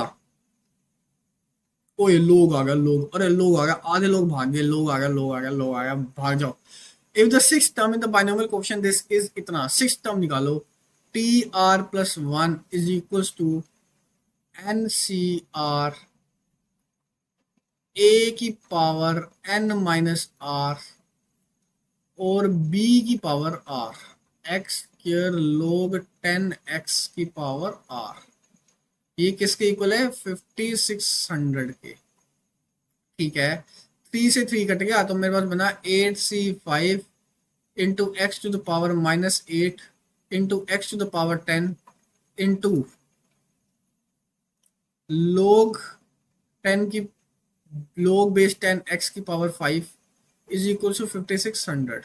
ठीक है, इसको सोल्व करेंगे तो मेरे पास बनेगा 8c5 x to the power 2 into 5 times 5 तो नहीं जाएगा ना ये, into log x to the power 5 is equal to 5600। ठीक है, मेरे को क्या चाहिए? Six term. अगर ये मेरे पास सिक्स टर्म का एक्सपेंशन है और ये इसके इक्वल है, मतलब क्या होगा मेरा? बताओ इसका मतलब क्या होगा? क्या पूछ रहा है वो? एक्स की वैल्यू। चलो निकालनी है एक्स की वैल्यू। 8c5 किसके इक्वल होगा? 8c5 होगा मेरे पास इक्वल 8c3 के, यानी कि 8 इंटू 7 इंटू 6, यानी कि 3 टू 6, 7 8 56। यानी कि मेरे पास ये किसके इक्वल बना? ये बना मेरे पास x square into 56 into log base 10x की पावर 5 इज इक्वल टू 5600। यहाँ पे सिर्फ बचा 100। X square into log 10x की पावर 5 इज इक्वल टू 100। ये इक्वेशन बनी मेरे पास। ऑप्शन क्या दे रखे हैं? 6 8 9 10। ऑप्शन दे रखे हैं 6 8 9 और 10। मेरे को सिंपल से पता चल रहा है जो 100 होता है वो 10 का स्क्वायर होता है, तो x की वैल्यू को 10 पुट करके देख लो। 10 का square into log base 10 angle 10 की पावर 5, ये मेरे पास 1 के इक्वल होगा। तो मेरे पास बचा 10 स्क्वायर इज इक्वल टू 100। बिल्कुल सही बात है, तो ऑप्शन नंबर डी मेरा आंसर होगा। क्या तो मेरी बात समझ आई? चलो अब हम आ गए हैं अपनी अगली बातचीत पे, सर्कल्स पे। किस पे आ गए हैं? सर्कल्स पे। सर्कल्स सही दिखने दो यार थोड़ा सा ना, मूंछों पे थोड़ा हाथ फेरने दो, मूंछों पे। मैं था 19 SSB, 19 SSB प्रयागराज में। ठीक है, मेरा इंटरव्यू ले रहे हैं deputy president of the board. ठीक, ये मैं बात तुम्हें बता रहा हूँ, ये बात मैं तुम्हें बता रहा हूँ 2025 जैन की। जनवरी में थी ना मेरी एसएसबी, जनवरी में थी। ठीक है, कुंभ के टाइम की, जब महाकुंभ था ना उस टाइम की। तो मैं, मेरी मूछें ऐसी थी और मैंने ना जेल लगा रही, वैक्स होती है ना, वैक्स MG5, मैंने ऐसे करके ना जेल लगा के ऐसे फोल्ड कर रखी थी। स्वेटर पहन रखा, सर्दियों का टाइम था।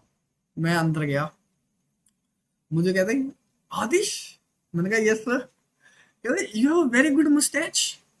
मैंने कहा थैंक यू सर, और अभी तक मैं बैठा नहीं हूँ, अभी तक मैं दरवाजा खोला ही है बस। मैं कहा थैंक यू सर। कहते कि हु इज योर इंस्पिरेशन। और फिर मेरे को समझना है, मैंने कहा बैठे बैठे जवाब दूं, मतलब बैठा तो मैं था नहीं, खड़े खड़े जवाब दूं या चलूं। तो मैं ऐसे खड़ा हो गया हाथ पीछे रख के, मैंने उसको बोला, मैंने कहा sir there is no such inspiration, the reason I come from Punjab, many people I have seen many people from my childhood keeping such kind of moustaches and it creates an impact. ये एक impact डालता है दूसरे बंदे पे, एक aura create करता है, तो उसकी वजह से मेरे को शौक था। कहता कि ओके ओके, कहता कि okay Adish, so your parents, your girlfriend, everyone likes your moustache. अब मैं बैठ चुका हूँ, मैं कुर्सी पे बैठा हूँ ऐसे करके, एवरीबॉडी लाइक्स योर मुस्टैच। मैंने कहा यस सर एवरीबडी। मैं सिलेक्ट, तो उसने आगे कुछ पूछा नहीं मेरे मस्टैचेस के बारे में, लेकिन अब देखो यहाँ पे मैं तुम्हें एक सीख देता हूँ। उसने मेरे को बोला your parents, your girlfriend likes your moustache, मेरा आंसर था यस, जबकि मेरे पास गर्लफ्रेंड नहीं है। अगर मैं उसको ये कहता कि sir I don't have a girlfriend, sir no girlfriend, तो मैंने क्या किया, मैंने एक लकड़ी पड़ी थी, मैंने लकड़ी उठाई और अपने ऐसे दे ली अपने अंदर, हद से ज्यादा बोल देना। और मैं हद से कभी कभार ज्यादा बोल देता हूँ इंटरव्यू में।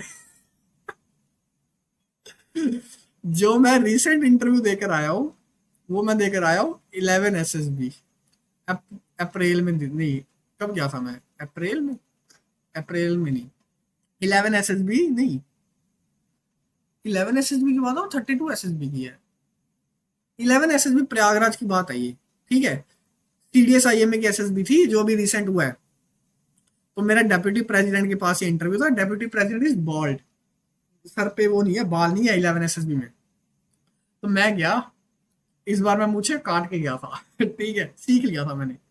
मैं अंदर बैठा और पहला क्वेश्चन मेरे को था कि Aadish you have a very good tie, from where did you purchase. मैंने कहा sir from my home city Pathankot. कहता ओके, कहता विद whom यू परचेस्ड। मैं कहा सर विद माय मदर। कहता ओके, कहता सर, कहता फिर Aadish your girlfriend likes your tie. अब मैं ऐसे हो गया, मैंने कहा यार अब क्या जवाब दिया जाए, ठीक है। तो मैंने उसको कह दिया, मैंने कहा सर नो सर। तो वो कहता कि वाई। मैंने कहा sir because I don't have. कहता Aadish you don't have a girlfriend.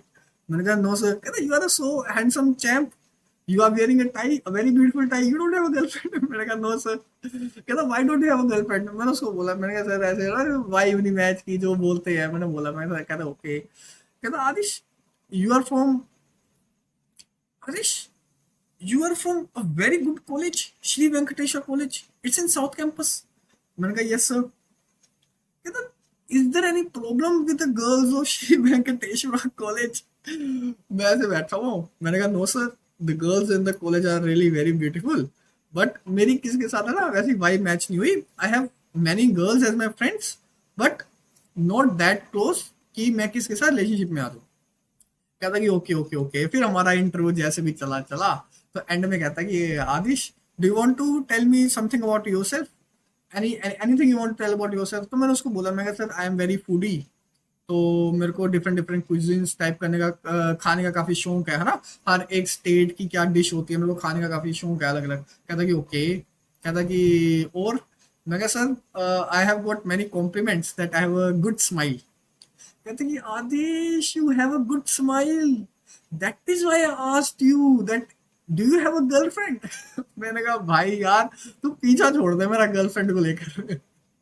ठीक है, ऐसे काफी किस्से हैं यार मेरे पास, काफी किस्से हैं मेरे पास, कभी सुनाऊंगा फ्री होके।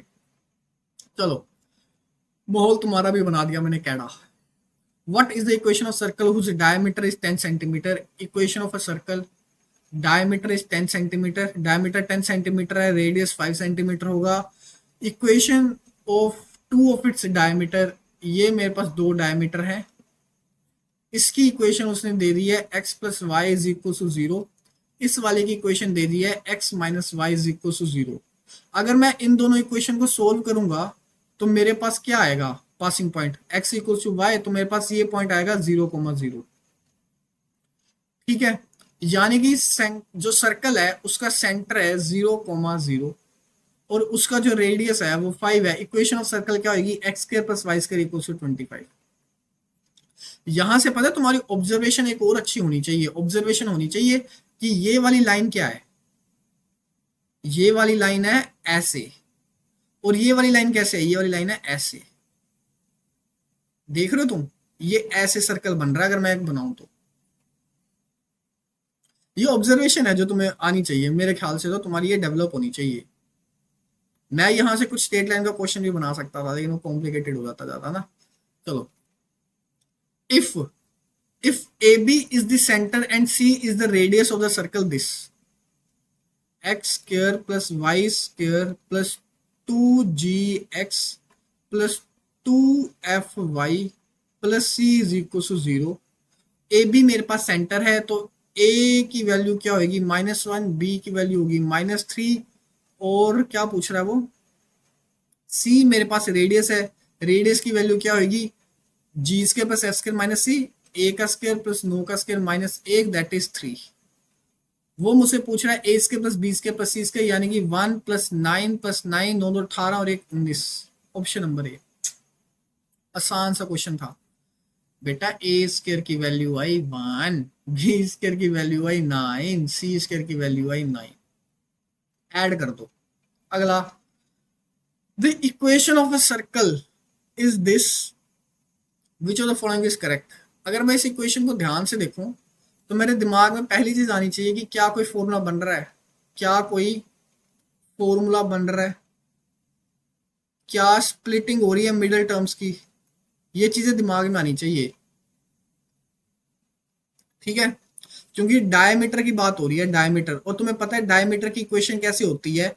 अगर डायमीटर के एंड पॉइंट्स दे रखे हैं तो x माइनस x1, x माइनस x2 प्लस y माइनस y1 into y minus y2 is equal to 0। तो मेरे को यहां से एक हिंट मिल जाना चाहिए कि ये प्लस और ये प्लस सेम है, इसका स्प्लिटिंग होगी और इसकी स्प्लिटिंग होगी, यहां से हिंट मिलना चाहिए मेरे को। तो देखो कैसे होगी, X square minus 3x minus x plus 3 plus Y square minus 4y minus 2y plus 8। x को कॉमन ले लिया, मेरे पास बना x माइनस 3, -1 कॉमन लिया बना x minus 3 plus y common लिया, मेरे पास बना y माइनस 4, -2 कॉमन लिया बना y माइनस 4। तो मेरे पास एंड बनेगा x minus 1, x minus 3 plus y minus 2 और y minus 3, y minus 4 sorry, ये बना। मतलब कि x1 मेरे पास 1 के इक्वल है, x2 मेरे पास 3 के इक्वल है, y1 मेरे पास 2 के इक्वल है और y2 मेरे पास 4 के इक्वल है। अरे यार, अगर ये ऐसा हो सकता है तो मैं अगर इसको ऐसे लिख दूं कि x1 मेरे पास 3 के इक्वल है और x2 मेरे पास 1 के इक्वल है, y1 मेरे पास 4 के इक्वल है और y2 मेरे पास 2 के इक्वल है, मैंने क्या गलत लिख दिया। मेरे को कोई बोला थोड़ा ना होगा कि x1 जो है वो आगे ही होगा, पीछे नहीं हो सकता, हो सकता है। तो मेरे पास डायमीटर के एंड पॉइंट क्या आएंगे, 1,3, 3,4 या 3,4 और 1,2। बताओ जी, the end point of the diameter circle are at 1,2 और 3,4, यही होगा। और 1,4 3,2, 1,4 3,2, अच्छा 2,4 और 4,2। ओके, ऑप्शन क्या कह रहा है मेरे को, ऑप्शन कह रहा है, अच्छा देखो ध्यान से देखो, ओ माय गॉड, 1,3,3,1,2,4,4,2, ठीक है। देखो ये बना 1,3 और 3,4, 1,3,3,4, 1,3, अरे 1,2 बनेगा ना यार, क्या बना रहा हूँ मैं, ये बनेगा 1,2, 3,4, 3,4 और 1,2, चलो दोनों सेम ही बन गए, एक चीज बन गई, 1 करेक्ट हो गया। अब मेरे को देखो, मैं अगर इन दोनों की पेयरिंग कर दूं और इन दोनों की पेयरिंग कर दूं, मेरे पास क्या बनेगा, 1,4 और 3,2, 1,4 और 3,2, ऑप्शन नंबर 2 भी बिल्कुल करेक्ट है। लेकिन 2,4 तो किसी भी पेयरिंग से नहीं ना आएगा, 2,4 आएगा जब मैं वाई वाई की पेयरिंग कर दूंगा, लेकिन मेरे को पेयरिंग तो एक्स वाई की करनी होती है, तो ये ऑप्शन हो गया गलत। क्या तुम्हें मेरी बात समझ आई? बताओ। तो मेरे पास आएगा 1 और 2, ऑप्शन नंबर ए।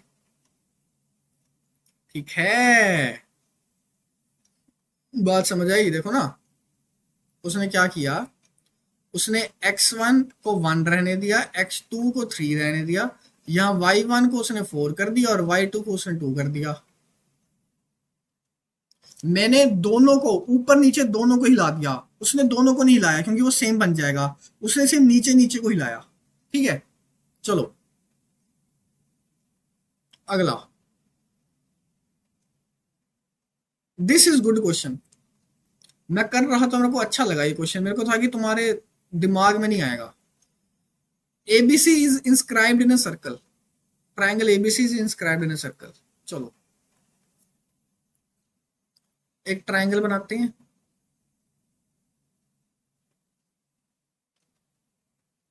ठीक है, उसको एक सर्कल के अंदर बना देते हैं। ये मैंने बना दिया एक सर्कल। तो पहली चीज जो तुम्हारे दिमाग में आनी चाहिए ना, वो ये आनी चाहिए कि ये ट्राइंगल कोई आम ट्राइंगल नहीं है। ठीक है, ये ट्राइंगल कोई आम ट्राइंगल नहीं है, ये सर्कल कोई आम सर्कल नहीं है। ये सर्कल क्या है? सर्कुम सर्कल। ये सर्कुम सर्कल है।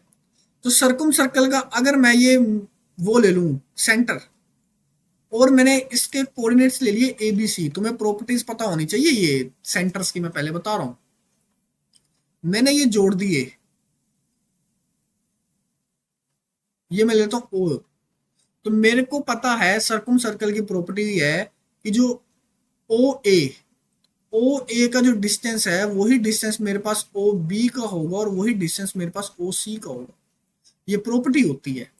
ठीक है, उसके बाद वो कह रहा है ये जो सर्कल है ना, ये X square plus Y square is equal to 100 है। यानी कि सेंटर 0,0 है, रेडियस 10 है।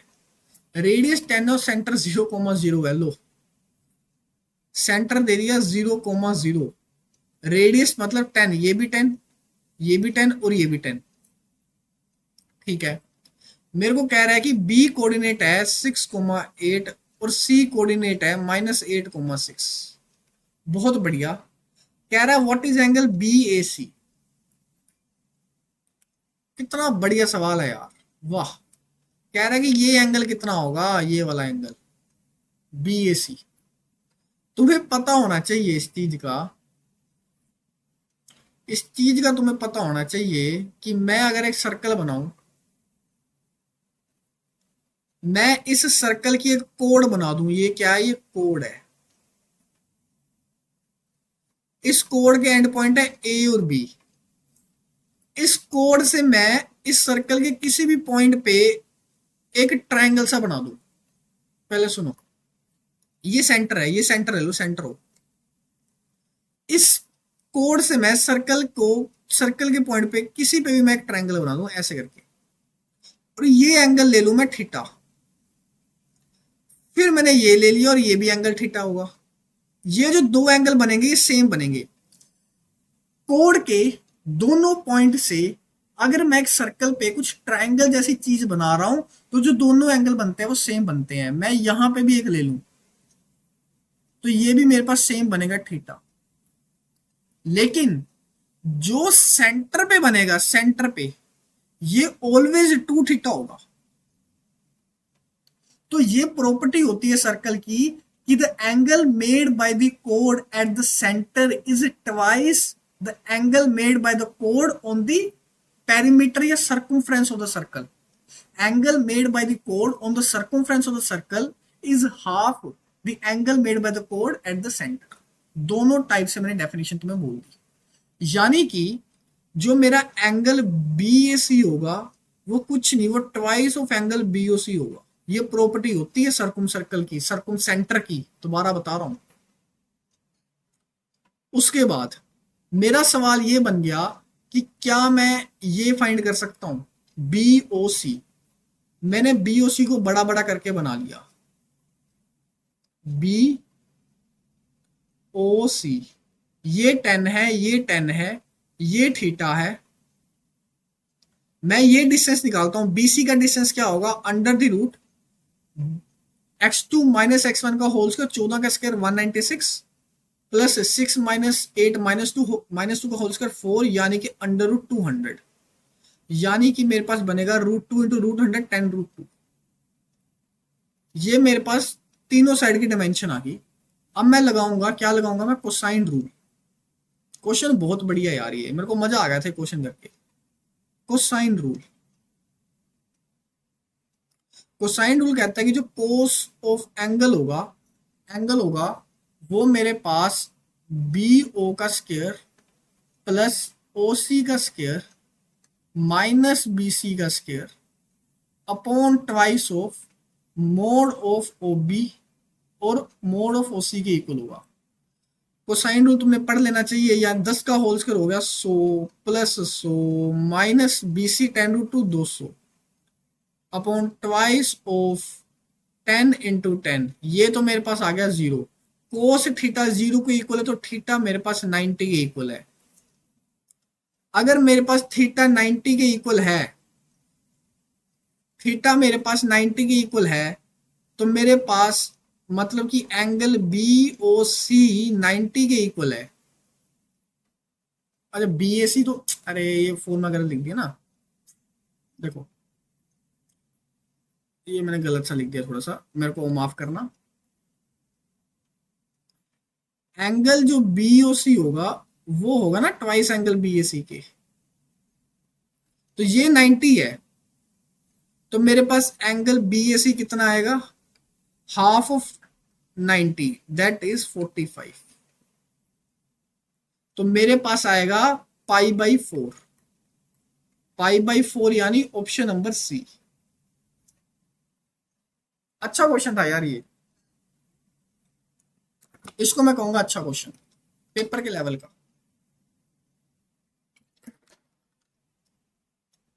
फिर वो कह रहा है what are the coordinates of A, क्या मैं ए के कोऑर्डिनेट्स निकाल सकता हूं, कोशिश करते हैं निकालने की। ए के कोऑर्डिनेट्स क्या आएंगे मेरे पास, ध्यान से देखना। ए के कोऑर्डिनेट्स मेरे पास क्या आएंगे, तो मैं कैसे फाइंड करूंगा ए के कोऑर्डिनेट्स। मान लो मैंने ए के कोऑर्डिनेट्स x, y ले लिए, तो मेरे को पता है कि ओ ए का मोड का square is equals to O B के मोड का square is equals to O C के मोड का स्क्वायर, यही निकाल सकता हूं मैं फिलहाल। तो यहां से अगर मैं देखूं तो ओ ए डिस्टेंस 10 है, तो मतलब ये हो गया मेरे पास 100 is equals to O B का डिस्टेंस कितना है 100 और ओ सी का डिस्टेंस भी 100, ये तो कुछ नहीं बनेगा मेरे पास। और कुछ लगाने की कोशिश करते हैं, और क्या लगा सकते हैं, और मैं ये लगा सकता हूं, देखो ना ओ ए जो है वो मेरे पास किसके इक्वल है 10 के। देखो ओ ए जो है वो मेरे पास 10 के इक्वल है, यानी कि ओ ए डिस्टेंस का जो स्क्वायर होगा वो मेरे पास 100 के इक्वल होगा, और वो मेरे पास किसके इक्वल होगा X square plus Y square के डिस्टेंस फॉर्मूला से। तो मेरे पास ये चीज निकली। पर पर देखो ध्यान से, मेरे पास निकला X square plus Y square is equal to 100। मेरे पास कोई और इक्वेशन नहीं बनती यार। देखो ना, मेरे पास क्या मैं इस पूरी डायग्राम से कुछ भी लगा के एक और इक्वेशन निकाल सकता हूं क्या एक्स वाई की फॉर्म में? नहीं निकाल सकता। इसलिए मैं इस एक इक्वेशन की मदद से एक्स वाई की वैल्यूज नहीं बता सकता। और अगर तुम ऑप्शन ए पुट करोगे तब भी सेटिस्फाई होगा, ऑप्शन बी पुट करोगे तब भी सेटिस्फाई होगा, ऑप्शन सी पुट करोगे तब भी सेटिस्फाई होगा। ये मैथमेटिक्स का रूल कहता है कि अगर तुम्हारे पास दो वेरिएबल्स हैं तो तुम्हारे पास दो इक्वेशन होनी चाहिए उन वेरिएबल्स की वैल्यू निकालने के लिए। कैसी वैल्यू? Unique value. समझ रहे हो? तुम्हारे पास दो इक्वेशंस होनी चाहिए, तो मतलब कि आंसर क्या होगा? That cannot be determined, data is inefficient, insufficient solution. ठीक है, समझ आया? चलो अगला सवाल। The line segment y is equals to x partitions the circle this in two segments। एक सर्कल है मेरे पास, इस सर्कल का सेंटर कितना है a,0, रेडियस कितना है a। ठीक है, ये मैंने एक सर्कल लिया, सेंटर बना लिया a,0 और एक लाइन है जो इसको पार्टीशन कर रही है। ये मैंने एक लाइन ले ली जो इसको पार्टीशन कर रही है, ये लाइन है y is equal to X. ठीक है, याद रखना याद रखना याद रखना याद रखना, कभी भी तुम्हारे पास ऐसी फिगर बन जाती है जिसमें तुम्हारे पास सर्कल के अंदर ये लाइन कुछ नहीं है, this line is code of the circle. ये लाइन क्या है? कोड है सर्कल की। जब भी तुम्हारे पास ऐसी डायग्राम बन जाती है कि जहां पे तुम्हारे पास सर्कल का सेंटर है और एक कोड है, हमेशा एक चीज याद रखना, हमेशा एक ट्रायंगल जरूर बना लेना, हमेशा। इस ट्रायंगल से आंसर निकले नहीं निकले भाड़ में जाए, तुमने बनाना है, ठीक है। मैं इसको नाम देता हूं ए बी, इसको मैं नाम देता हूं ओ। रेडियस कितना है मेरे पास? ए के इक्वल है, ये रेडियस हो गया ए के इक्वल। बात समझ आ रही है? अब मेरे को बताओ, अब मेरे को बात बताओ, y is equal to X, partition ये कर रहा है, ठीक है। What is the area of the minor segment? मैं थोड़ा सा इसको ना ढंग से लिखता हूं।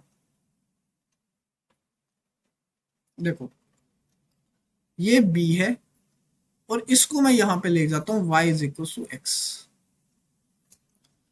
मेरे पास सर्कल की इक्वेशन क्या है?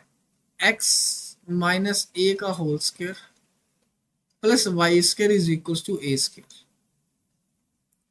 x की वैल्यू y पुट करो या y की वैल्यू x पुट करो, पुट करो। मेरे को a और b के कोऑर्डिनेट्स चाहिए, a और b के। कैसे? पुट करो, सेटिस्फाई करवाओ दोनों इक्वेशंस को। कैसे करवाओगे? x माइनस ए का whole square plus x square is equal to A square, यानी कि a square plus b square minus 2ax plus x square is equal to A square. A square से a square cut गया तो मेरे पास बना twice of x square minus 2ax is equal to 0।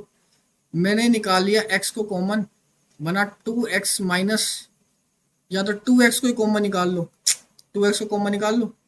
मेरे पास बना 2x को कॉमन निकालने के बाद x minus A is equal to 0, या x इक्वल टू 0 आएगा या x इक्वल टू a आएगा। अगर x मेरे पास 0 के इक्वल आया तो y भी 0 आएगा और यहाँ पे y भी a आएगा। यानी कि मेरे पास जो दो पॉइंट्स बने वो बने a, a और 0, 0। यहां से मैं a और b का डिस्टेंस निकालूंगा तो मेरे पास डिस्टेंस फॉर्मूला से कितना बनेगा? रूट ए स्क्वायर प्लस ए स्क्वायर, यानी कि मेरे पास बना रूट 2a। क्या तुम्हें मेरी बात समझ आई? अब मैं इस डायग्राम को दोबारा बनाऊंगा। मेरा ये सेंटर है, मेरा ये सेंटर है, ये एक लाइन है, ये दोबारा मैंने जोड़ दिया, ये O है, ये A है, ये B है, ये A है, ये A है, ये मेरे पास रूट 2a है। इसके कोऑर्डिनेट 0, 0 है, इसके कोऑर्डिनेट्स a, है। वो कह रहा है क्वेश्चन में what is the area of minor segment. Minor segment का क्या मतलब हुआ? माइनर सेगमेंट का मतलब हुआ इसका एरिया क्या होगा। हमेशा याद रखना, हमेशा इस चीज को लिख लो। फॉर्मूला होता है कि area of minor segment is equals to area of sector minus area of triangle। ठीक, एरिया ऑफ मेजर सेगमेंट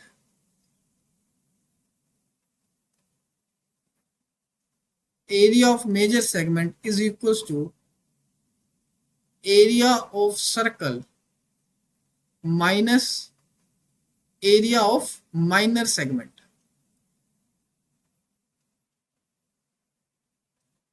इस चीज को याद रखना। तो यहां पे मेरे पास सेक्टर क्या है? ये मेरे पास सेक्टर है, ये पूरा मेरे पास सेक्टर है। और ट्रायंगल क्या मेरे पास? ट्रायंगल मेरे पास ये वाला पोर्शन है।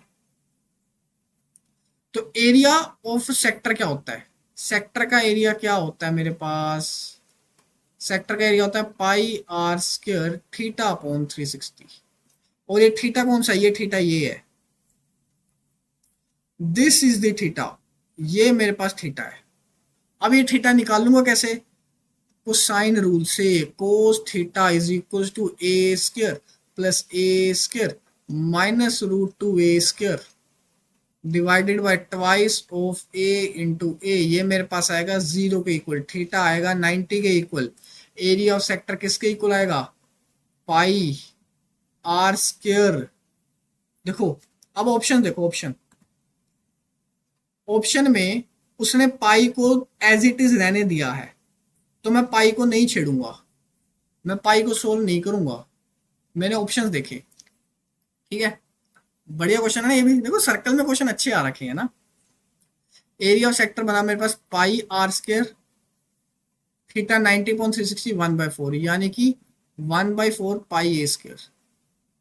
एरिया ऑफ ट्रायंगल, अगर थीटा 90 है तो ये राइट एंगल ट्रायंगल बन गया, तो एरिया ऑफ ट्रायंगल कितना बना, half into base into height, half into base into height, that is a square by 2। मेरा जो आंसर आएगा वो आंसर मेरे पास आएगा 1/4 pi A square minus a square by 2।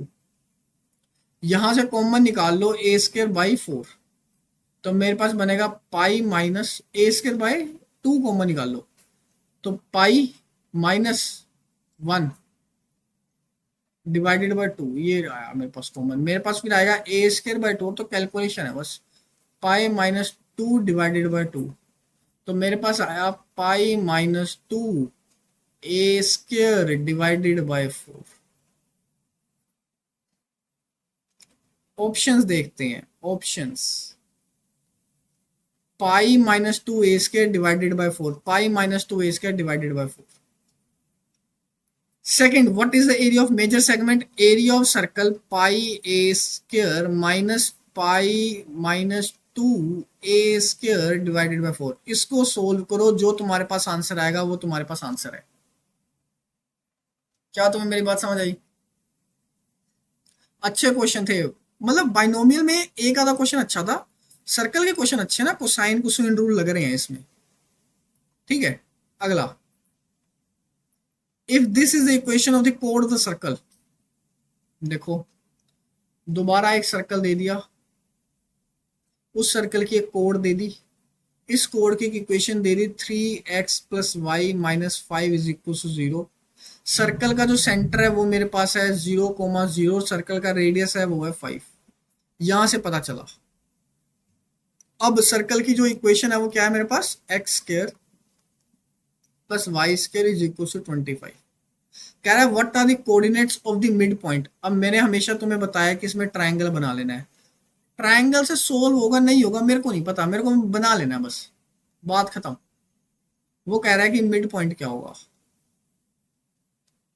इसके मिड पॉइंट क्या होगा। मिड पॉइंट कैसे निकालोगे, अगर मेरे को इसके कोऑर्डिनेट पता हो और इसके कोऑर्डिनेट पता हो, मिड पॉइंट निकल जाएगा।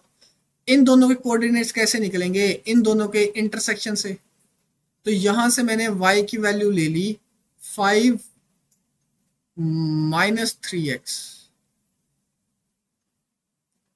या तो ऐसा करो और यहां पे फिर y की वैल्यू पुट करो, तो हमारे पास बनेगा X square plus Y minus 3x का whole square is equal to 25। ये तुम्हारे पास बनेगी क्वाड्रेटिक इन x। क्या बनेगी, क्वाड्रेटिक इन x। अगर ये तुम्हारे पास क्वाड्रेटिक इन x बनी तो x की तुम्हारे पास दो वैल्यूज आएंगी, दोनों से दो दो पॉइंट निकल जाएंगे। मैं तुम्हें क्या कह रहा हूं कि इससे अच्छा मिड पॉइंट निकालना है, तो मिड पॉइंट जो भी होगा वो कोड की इक्वेशन को सेटिस्फाई करेगा। तुम बात नहीं समझे? तो देखो कौन सा पॉइंट सेटिस्फाई कर रहा है, फिर वैल्यू पुटिंग करो। 3/4 पुट किया तो मेरे पास बना 9/4 प्लस 1/4, 10/4, 10/4 माइनस 5, बिल्कुल गंदी बात है। 3/2, 9/2 plus 1/2 that is 10/2, 5, 5 minus 5 0, option number B. Value put करो, आंसर। क्या तो मेरी बात समझ आई? आ जानी चाहिए। अगला, कितने क्वेश्चन है इसके, थोड़े से बचे हैं। Consider the following in respect of the circle this. Circle है 4x square plus 4y square minus 4ax minus 4ay plus A square is equal to 0। यहां से मैंने 4 से डिवाइड कर दिया तो मेरे पास बना X square plus Y square minus A X minus A Y plus A square by 4 is equal to 0। अब मेरे को एक बात बताओ, इसका सेंटर क्या होगा, सेंटर क्या होता है मेरे पास, माइनस जी और माइनस एफ। इस चीज को देखो ना, सर्कल की इक्वेशन को मैं वो तरीके से लिख सकता हूं, देखो +2 minus A by 2x +2 minus A by 2y +a² by 4। ठीक है, तो बताओ सेंटर किसके इक्वल होगा, -d, -f के, यानी कि a/2k और a/2k। रेडियस किसके इक्वल होगा, √a² by 4 +a² by 4 -a²बाई 4k। ये कट गया, तो रेडियस किसके इक्वल होगा, a/2k। मेरे को एक बात बताओ, रेडियस और सेंटर के कोऑर्डिनेट्स इक्वल हैं, ये कब हो सकता है, ये तभी हो सकता है जब मेरे पास सर्कल दोनों एक्सिस को टच कर रहा होगा, इसका सेंटर होगा h, और रेडियस होगा h। जब मेरे पास सर्कल दोनों एक्सिस को टच कर रहा होगा तभी ये कंडीशन सेटिस्फाई होती है कि जो सर्कल के सेंटर के कोऑर्डिनेट्स और रेडियस है वो बराबर आ जाए। तो पहली स्टेटमेंट तो ठीक है, diameter of circle is 2a। अच्छा, रेडियस अगर मेरे पास a/2 है तो डायमीटर कितना आएगा, ट्वाइस ऑफ ए, यानी कि ट्वाइस ऑफ दिस, यानी कि ए। ये तो गलत है, सिंपल सी बात। The centre of the circle lies on the line this, यानी कि a/2 plus a/2 is equal to a, यानी कि a is equal to a. बहुत जक्का स्टेटमेंट है, आएगा ओनली 2। देखो, जब भी मेरे पास सर्कल बनता है ना, इसके 3-4 केसेस बनते हैं, तुम 3-4 केसेस को पढ़ लेना। एक बनता है कि सर्कल सिर्फ एक्स एक्सिस को टच कर रहा है, तुम्हारे पास एक केस बनता है कि सर्कल सिर्फ वाई एक्सिस को टच कर रहा है, एक केस बनता है कि सर्कल तुम्हारे पास दोनों एक्सिस को टच कर रहा है, टच। एक तुम्हारे पास केस बनता है कि सर्कल जो है वो इंटरसेक्ट कर रहा है एक्स एक्सिस को। एक तुम्हारे पास केस बनता है कि सर्कल इंटरसेक्ट कर रहा है वाई एक्सिस को। एक तुम्हारे पास कभी कभार केस बन जाता है कि सर्कल इंटरसेक्ट कर रहा है दोनों एक्सिस को। ये मेरे ख्याल से क्वेश्चन है, ये तुम्हारे पास प्रीवियस ईयर का अच्छा क्वेश्चन है ये वाला। ऐसे कुछ केसेस बनते हैं। चलो, which of the following, what is the equation of the circle which touches both the axes in first quadrant? First quadrant में दोनों एक्सिस को टच कर रहा है, यानी कि कुछ इस तरीके से है, टच कर रहा है, टच काट नहीं रहा, सिर्फ टच कर रहा है। And the line y is equal to 2। इसको थोड़ा ना अच्छे से बनाते हैं यार, ये बिना डायग्राम के क्वेश्चन सोल्व नहीं होगा।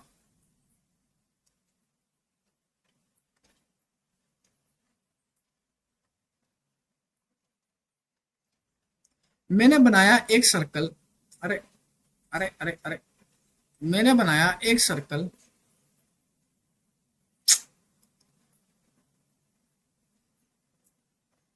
ठीक है, और मैंने एक लाइन बना दी y इज इक्वल टू 2।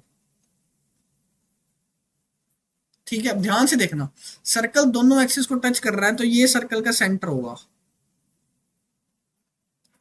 ये पूरा 2 है, तो इतना इतना कितना होगा, इतना इतना होगा 1 सेंटीमीटर का। ये भी 1, ये भी 1, सेंटर 1,1, रेडियस 1, रेडियस 1। देख रहे हो तुम, ऐसे क्वेश्चन बनता है। तो सर्कल की इक्वेशन क्या होगी मेरे पास, जिसका रेडियस 1 है और सेंटर 1,1 है, तो मेरे पास क्या होगी इक्वेशन, x-1 का होल स्क्वायर प्लस y-1 का whole square is equal to 1। अब ऑप्शन देखो कौन सा ऑप्शन सेटिस्फाई कर रहा है, ये तो 4 है, ये नहीं हो सकता, ठीक है, और ये दोनों भी नहीं होंगे क्योंकि -1 को मैं इस साइड लेकर जाऊंगा, तो एक में ही आ रहा है -1, तो ऑप्शन नंबर ए। अरे बात समझ आई, चलो। The centre of the circle passing through origin and making positive intercept. अच्छा, ये देखो ना, ये डायग्राम है ऊपर वाली आ गई ये ऊपर वाली डायग्राम आ गई।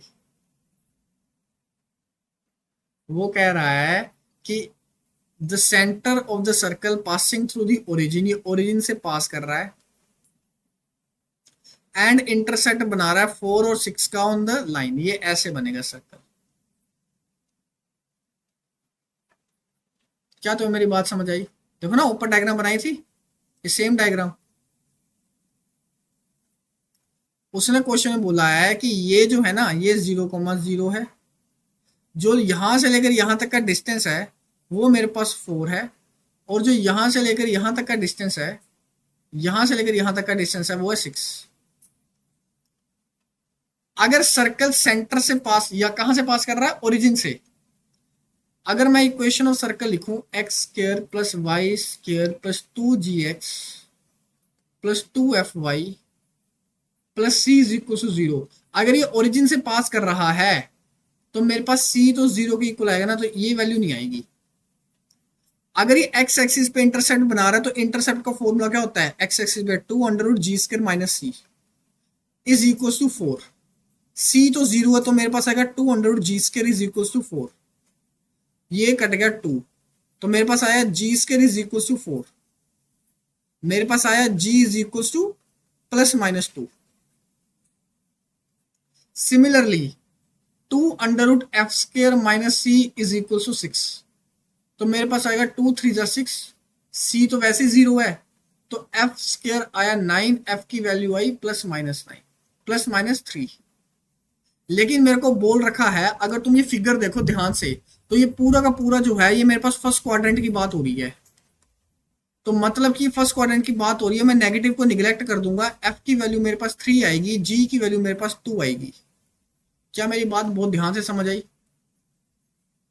वो मेरे को कह रहा है क्या फाइंड करना है, the centre of the circle passing through the origin making a positive on the centre of the circle.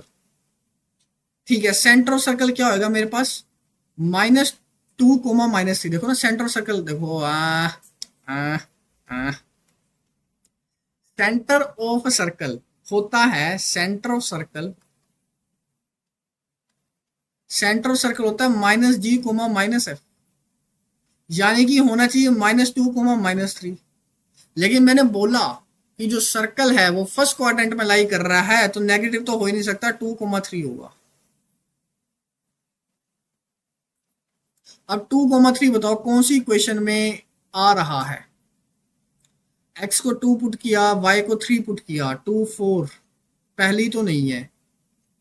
x को 2 पुट किया, y को 3 पुट किया, x को 2 पुट किया तो 6, y को 3 पुट किया 6 -1, ये भी नहीं है। x को 2 पुट किया तो 6, y को 3 पुट किया 12 + 6, ऑप्शन नंबर सी। देखा कितना बढ़िया सवाल था, मजा आया। अगला, what is the radius of the circle this, ये तो तुम निकाल सकते हो ना यार, 4 से डिवाइड कर दो पहले, तुम्हारे पास इक्वेशन बनेगी x² + y² -5x + 3y -15/4 is equal to 0। Radius का फॉर्मूला होता है √g² + f² - c, ये तुम निकाल सकते हो। अगला, इस क्वेश्चन में बाद में आते हैं, क्या है क्वेश्चन भी है क्या ये, हाँ बाद में आते हैं, ये वाला क्वेश्चन देखते हैं। A circle is touches the x axis, देखो क्या कह रहा है, क्या कह रहा है, द सर्कल x² + y²। देखो इस सर्कल में मेरे को बताओ कि सेंटर क्या होगा, सेंटर क्या होगा मेरे पास, -g, -g, बताओ जी, जल्दी बताओ यार, के होगा, सेंटर क्या होगा, k, रेडियस क्या होगा, k² + k² -k², यानी कि k, तो रेडियस भी मेरे पास आ गया k के इक्वल, यानी कि सर्कल मेरे पास दोनों एक्सिस को टच कर रहा है, सर्कल दोनों एक्सिस को टच कर रहा है, सेंटर इसका है k, रेडियस है इसका k। क्या पूछ रहा है, व्हाट इज पी क्यू, ये q है ये p है, तुमसे पूछ रहा है पी क्यू बताओ क्या होगा, ये लाइन क्या होगी, q क्या होगा, p क्या होगा मेरे पास, x का k, y का 0, 0, k, डिस्टेंस फॉर्मूला लगा दो, डिस्टेंस फॉर्मूला क्या आएगा, √k² + k², √2k², यानी कि √2k, खत्म।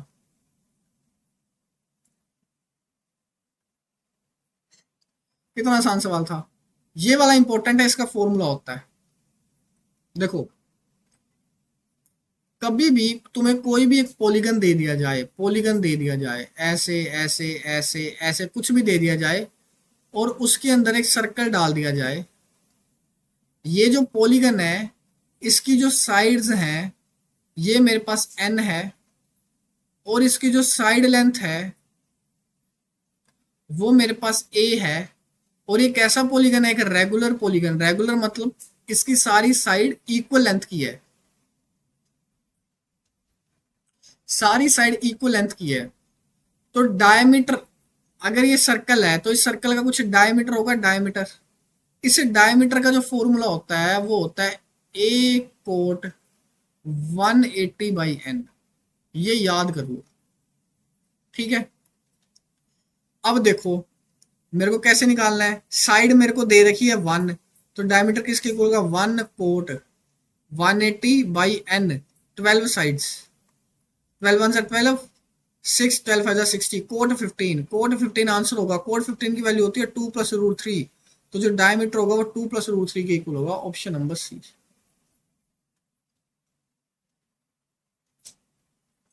क्या तुम्हें बात समझ आई?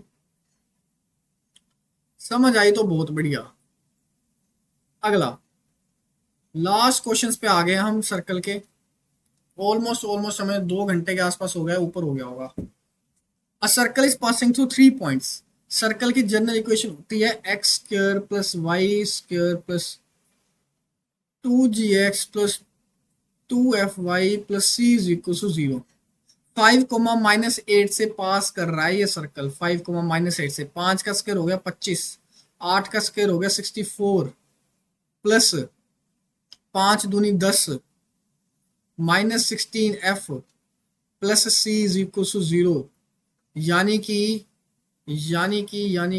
कि थोड़ा सा बढ़िया से इसको बनाए अगर मैं, तो क्या बना सकता हूँ? 10g -16f + c = 5 और 4 9 और 6 और 2 8।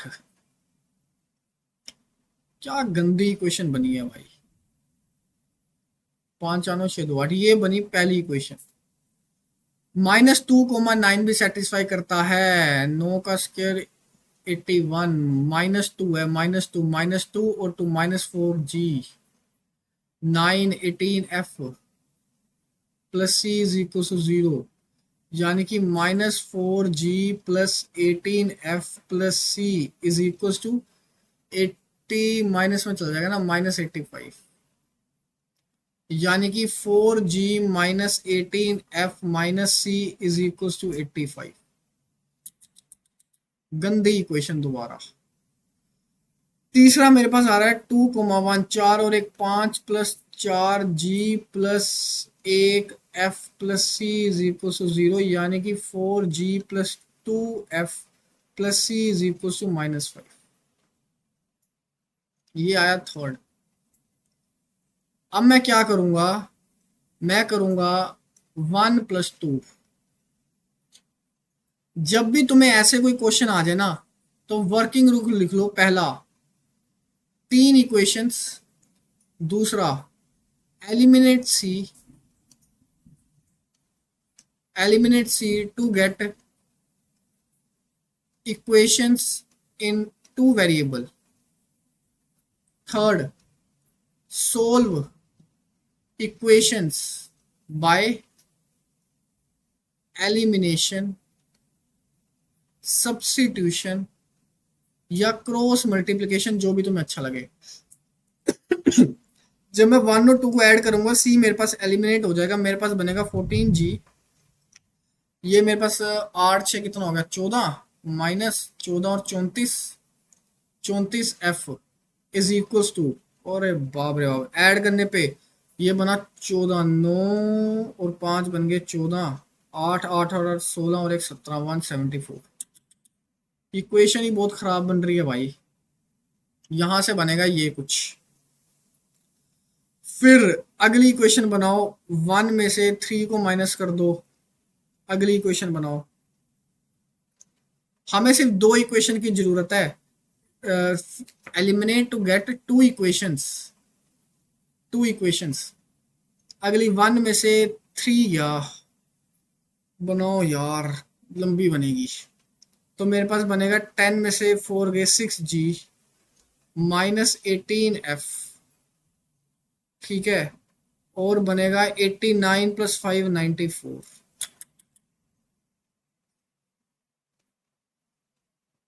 ये तो बड़ी गंदी सी इक्वेशंस बन रही है, ये दो इक्वेशन बनी, इनको सोल्व करो। Solve by elimination. एलिमिनेशन 16 28, हाँ सोल्व बाय एलिमिनेशन।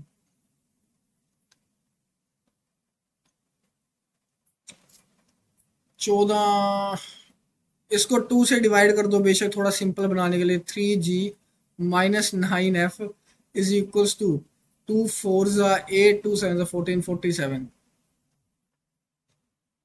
इजी तो क्या ही बन रहा है, कुछ इजी नहीं बन रहा। ऐसी इक्वेशन को सोल्व करो, तुम्हारे पास जी और एफ की वैल्यू आएगी, और वो जी और एफ की जो वैल्यू होगी वो तुम्हारे पास ए बी सी डी में से कोई एक ऑप्शन मैच कर जाएगा। फिर आएगा if the radius of circle, then मेरे को बात बताओ। ठीक है यार, मैं तुम्हें एक सिंपल सी बताता हूँ, मैं इस क्वेश्चन में तुम्हें बताना क्या चाह रहा हूँ। एक तो मैं तुम्हें ये वर्किंग रूल बताना चाह रहा हूँ, ठीक है। दूसरा इस क्वेश्चन में मैं तुम्हें जो बताना चाह रहा हूँ वो मैं तुम्हें ये बताना चाह रहा हूँ, जब तुम रेडियस निकालने की कोशिश करोगे तो रेडियस पर तुम्हारे पास क्या आएगा, √4225। मैं तुम्हें इसको सोल्व करना बताना चाह रहा हूँ। मेरे को तो पता ही है आंसर इसका डी है, रेडियस की वैल्यू 65 आएगी। मैं तुम्हें इसको सोल्व करना बताना चाहता हूँ, देखना कैसे करोगे। बड़े ध्यान से सुनना मेरी बात। Any number that ends with 5 यानी कि 25 105 35 45 etcetera. Second, how to how to find their square, यानी कि 25 का स्क्वायर, 105 का स्क्वायर, 35 का स्क्वायर, 45 का स्क्वायर, ये कैसे फाइंड कराया जाता है वो मैं तुम्हें बताना चाह रहा हूँ। 25 का स्क्वायर है, सारों का स्क्वायर सिमिलर वे में फाइंड करना है। 25 का स्क्वायर है, 25 लिखा, 5 का स्क्वायर कर दिया 25, और 2 को उसके अगले नंबर से मल्टीप्लाई कर दिया और लिख दिया 6, तो आंसर आएगा 625। 105 का स्क्वायर करना है, 5 का स्क्वायर करके लिख दिया 25, 10 को उसके अगले नंबर 11 से मल्टीप्लाई कर दिया तो मेरे पास आएगा 11025। 35 का स्क्वायर करना है तो 5 का स्क्वायर लिख दिया 25, 3 को उसके अगले नंबर 4 से मल्टीप्लाई कर दिया, 4 3 12, 1225। 45 का स्क्वायर, 5 का स्क्वायर कर दिया 25, 4 को उसके अगले नंबर 5 से मल्टीप्लाई कर दिया, 5 4 20, 2025। अगर तुम्हें पता चल रहा है इसके पीछे 25 है तो यहां पे आ रहा होगा 5, और यहां पे क्या आ रहा होगा, ये 42 क्या होता है, 42 क्या होता है, 42 होता है 6 × 7, यानी कि 6 को उसके अगले नंबर से मल्टीप्लाई किया होगा, यानी कि आर होगा 65। देख लो 65 का स्क्वायर क्या होता है, 5 का स्क्वायर कर दिया 25, 6 को उसके अगले नंबर 7 से मल्टीप्लाई कर दिया 42, 4225। मैं तुम्हें ये बताना चाहता था, क्या तुम्हें मेरी बात समझ आई? अरे बताओ यार। तो यहाँ हमारे सर्कल के क्वेश्चंस भी सारे और हमारे बाइनोमियल के भी सारे क्वेश्चन खत्म होते हैं। आशा करता हूँ आप सभी को मज़ा आया होगा। ठीक है, ऐसे ही यार मैं बढ़िया बढ़िया पढ़ाता हूँ, तो मैं चाहता हूँ हम साथ ग्रो करें, तुम्हारा पेपर क्लियर हो, मैं ग्रो करूँ। अपने दोस्तों में शेयर करो यार, मेहनत लगती है, ठीक है। और सब्सक्राइब कमेंट लाइक, ठीक है। मिलते हैं अगली क्लास में। अगली क्लास हमारी होगी मोस्ट प्रोबेबली प्रोबेबिलिटी या ट्रिग्नोमेट्री में से किसी एक की, ठीक है। चलो, जय हिंद।